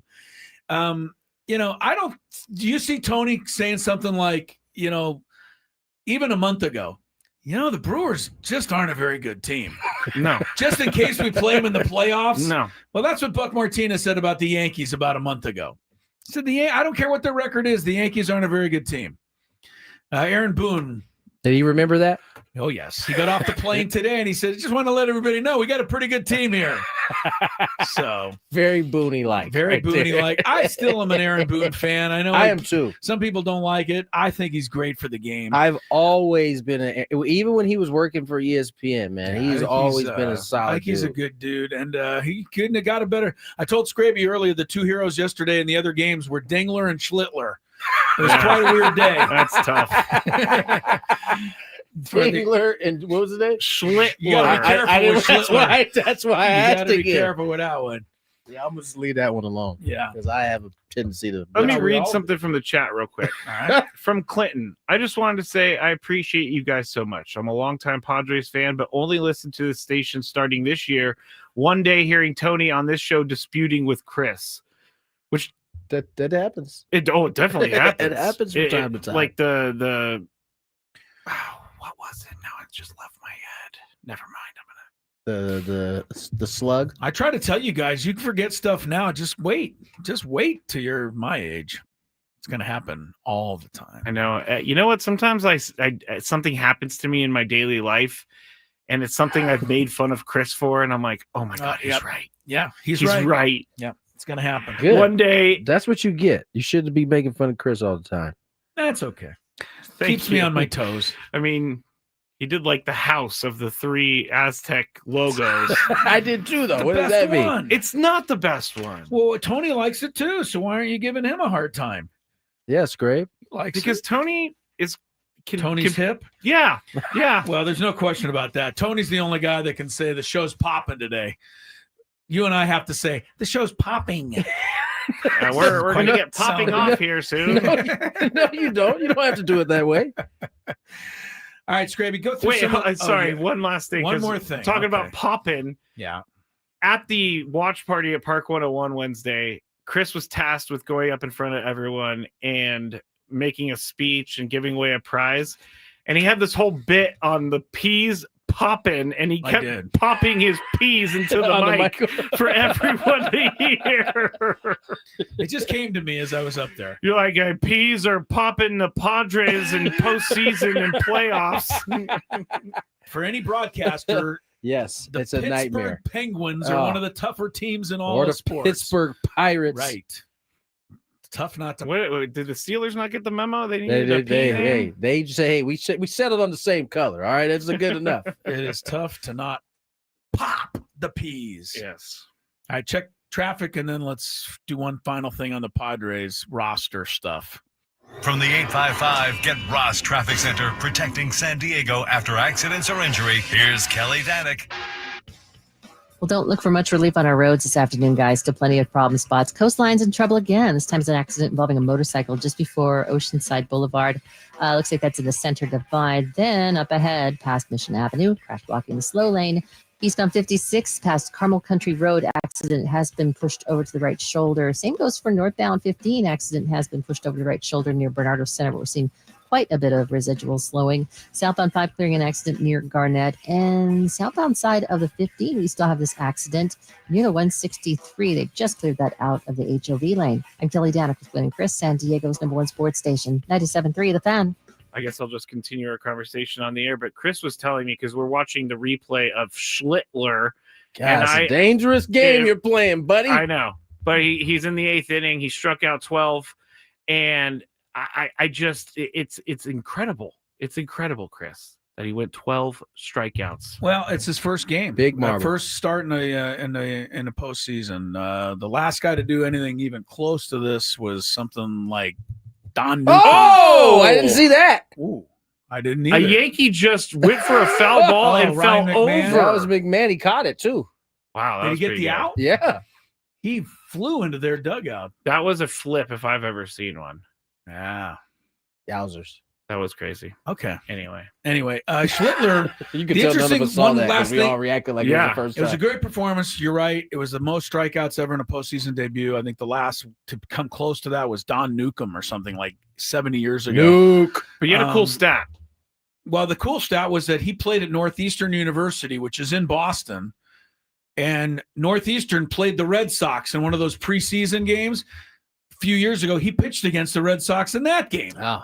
Last night, he pitched against them again, and he did a little better. Yes, he did. All right, take us through some of the roster stuff, Scrape. Let's look at the Padres. One last thing here. By next week, it'll all, not seem as dire and depressing. At least I hope. All guests on 97.3 The Fan going forward join us via the David P. Shapiro fan hotline facing criminal charges. Trust David P. Shapiro criminal defense attorneys, helping clients regain control since 2010. Visit davidpshapirolaw.com. Free agents for the Padres. Well, let's go by position. I think it's easier to keep tabs on it. Let's start. You lead, and I'll tell you. I will. Let's start a catcher. Fermin is in, or is there any option? No, for him? Fermin's in. He's pre-arbitration. He's here for the long Fermin haul. looking like the best defensive catcher in baseball. He looks so he good. was throwing these shots out. He's the everyday catcher next year, right? Without question. Okay. Diaz is a mutual option. So meaning both sides have to opt in on $7 million. Seems like they could find somebody cheaper who could just as much. Yeah. I hate to say. If Fermin's going to be your everyday guy, Right. Why waste $7 million on a backup? You could just let who's hardly Campy gonna be your play? backup at that point. And either that or Pivetta pays Diaz the $7 million to be his personal catcher. Well, shoot, he was only getting $1 million this year. he ain't gonna want to he give him wouldn't be able to $7 afford that. Campusano, are they going to try it one more time, Tony, or did they try to find somebody to take him? I don't think you need to now. Incredible how good he was in the AAA thing. I think you let him come in as your backup. Okay. You're not going to have to pay him anything. He's still under team control, and so. And when I go to his name on Spot Track, it says his status is buried. I don't even know what the heck that means. Well, the other thing is does he he was buried behind Diaz and for me? But if he was got a backup catcher, he'd actually have to catch, and I still wonder if they even trust him to do that. I don't think the problem was arbitration. I don't think the problem was catching. Honestly, I think the bigger problem was he wasn't hitting at all. Well, we know that. Yeah. So I mean, all right, first base, O'Hearn, Arraez, both are straight up free agents. Yep, straight up free agents, Okay. unrestricted free agents. Manny apparently has said Ryan O'Hearn is a favorite of his. So, well, I think O'Hearn is the favorite of everybody in this. Manny contest. made it a point to say we cut payroll, and we still got to this point, and I'd love to see us figure out a way to bring Keep some of this these guy. guys back. For sure. I assume he shot across the right, bow. and he said Ryan O'Hearn's name by name. That's a good guy to have say your name. If you're for Ryan sure. O'Hearn. By the way, Tony, I taken every bullet I can for Luis Arraez, so much so that I've been in basically an ICU the last 2 months of the season. You got a bulletproof vest yet? Right. But I couldn't take one for him on the assuming Swanson would catch the ball play. Some people are feeling quite a bit type of way about that. Yeah. I'm not sure what to say about it, because we should all know better that you can't predict something. You have to be running there. Anyway, but I don't want to drag this through the mud again, but we were all mad at Luis for that. This one. Well, it's to me, it's just keep that same energy. Y'all don't you think that's the first time that he did that this year? No. Do you think that's the first time? If they do that all the time, they assume that the line drive they hit at right is somebody's caught, and it's obviously under a magnifying glass come postseason. Yeah, I don't think anybody's blaming the loss on that. Just be in your feelings. Well, we hit both sides of it, because we did say that Arraez did have an excellent defensive game yesterday, and also many others. Second base. Wait, let's go back to him. I mean, he's getting Arraez O'Hearn. I don't think Arraez is coming back. Yeah, Arraez is making $14 million this last year. He's projected for another $14 million year. I don't know. If you could guarantee him hitting 340, then I would love to have him. But I don't know. He never hit 340 though. Well, I'm Chris jumping it up a little bit. Okay. I guess if he's a batting title guy, I honestly hope you guys all get what you want. Honestly, that he's gone. And that we miss him. No, I don't hope that you miss him.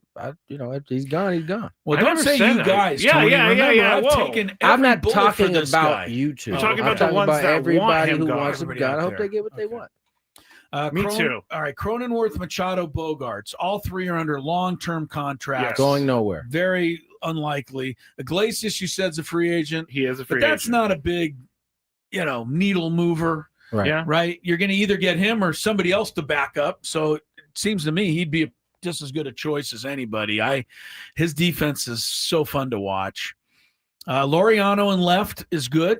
He is a team option for $6.5 million. I can't believe they would pass on that. No, I would love him to come back. Right. Hope you Maryland, guys all feel Tatis the are same good. way. They all do. So yes, there's your everybody lineup. feels the same way about There's your Laureano. lineup. For now. Okay. Gavin Sheets. What's his story? He's under He's under control for a little bit, so he's at least through the next 2 seasons. Great year for Gavin, no doubt. And we got to assume that he's going to get better, right? I guess you just said the word. I think assume. it's year to year. You in just said the word baseball, assume. isn't it? Have you not learned anything about baseball the last 3 years? I know. Every year it takes on a Every life of year its we own. got to do this whole Yeah. thing.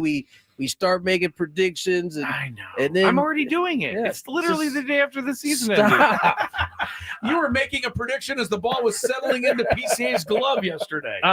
Gavin Sheets, unrestricted free agent in 2028, so 2 more years with him. Good. All right, starters, Pavetta. He has, but he's got to get some more money, right? well, No, no, he's he's getting got- 20.5. already- It bumps up he's from already- 1 million to oh. 20 million. Oh, all right. So he can't that afford. was the reason the deal was so good for Right, the Padres yeah. this year. Well, he can afford to pay Diaz then next Yeah, maybe year. he can give up some of that 7. All right, Cease King. Do we all think that if there's one of the two kept, it'll be King? Or do we think maybe there's a chance that 2 of the 2 are kept? Let's preface it with King has a mutual team option for $15 million. So if the team wants out, I believe the buyout is 3.75.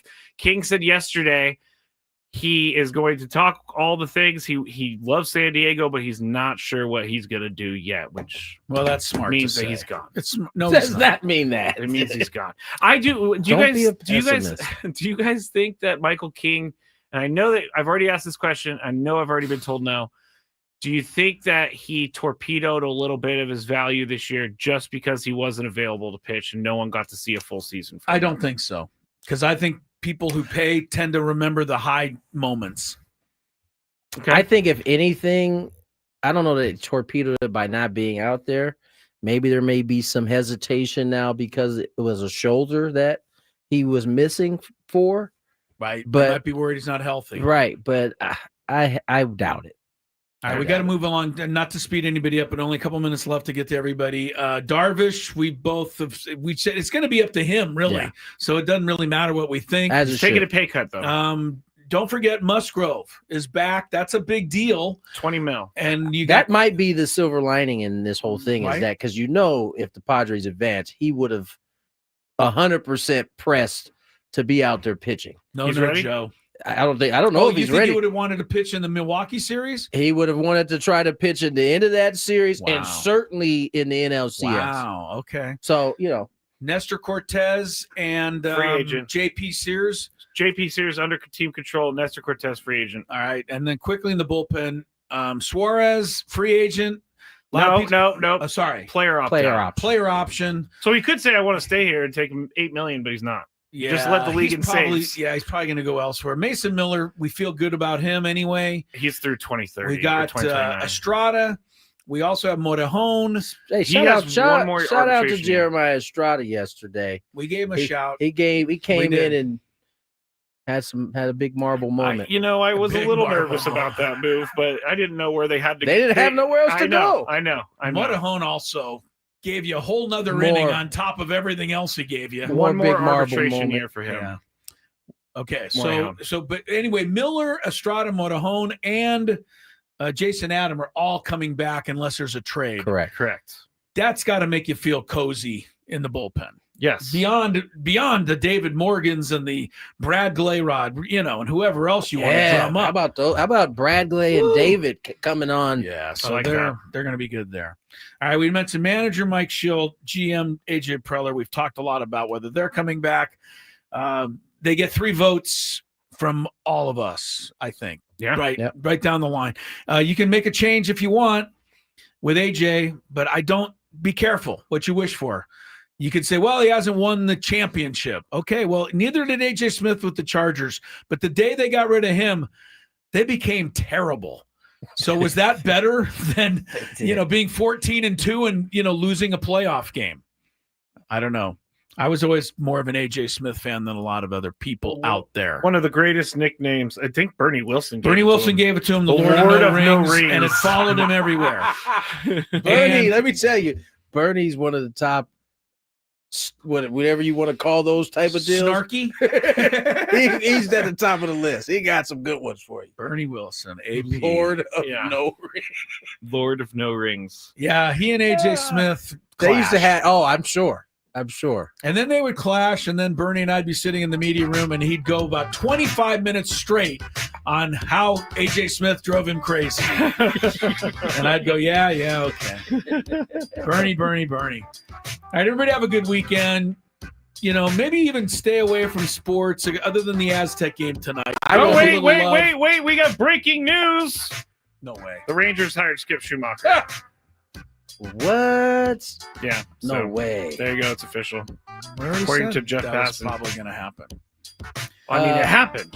Yes, it did. All right, now that you got that, watch the Aztec game tonight. I won't be watching any baseball for a while. So. Yeah, take the weekend off from baseball for sure. And we'll see you Monday. I have a softball game over the weekend, Tony. You can come watch. No, thank you. We'll tell you what happened in the baseball playoffs on Monday. See you.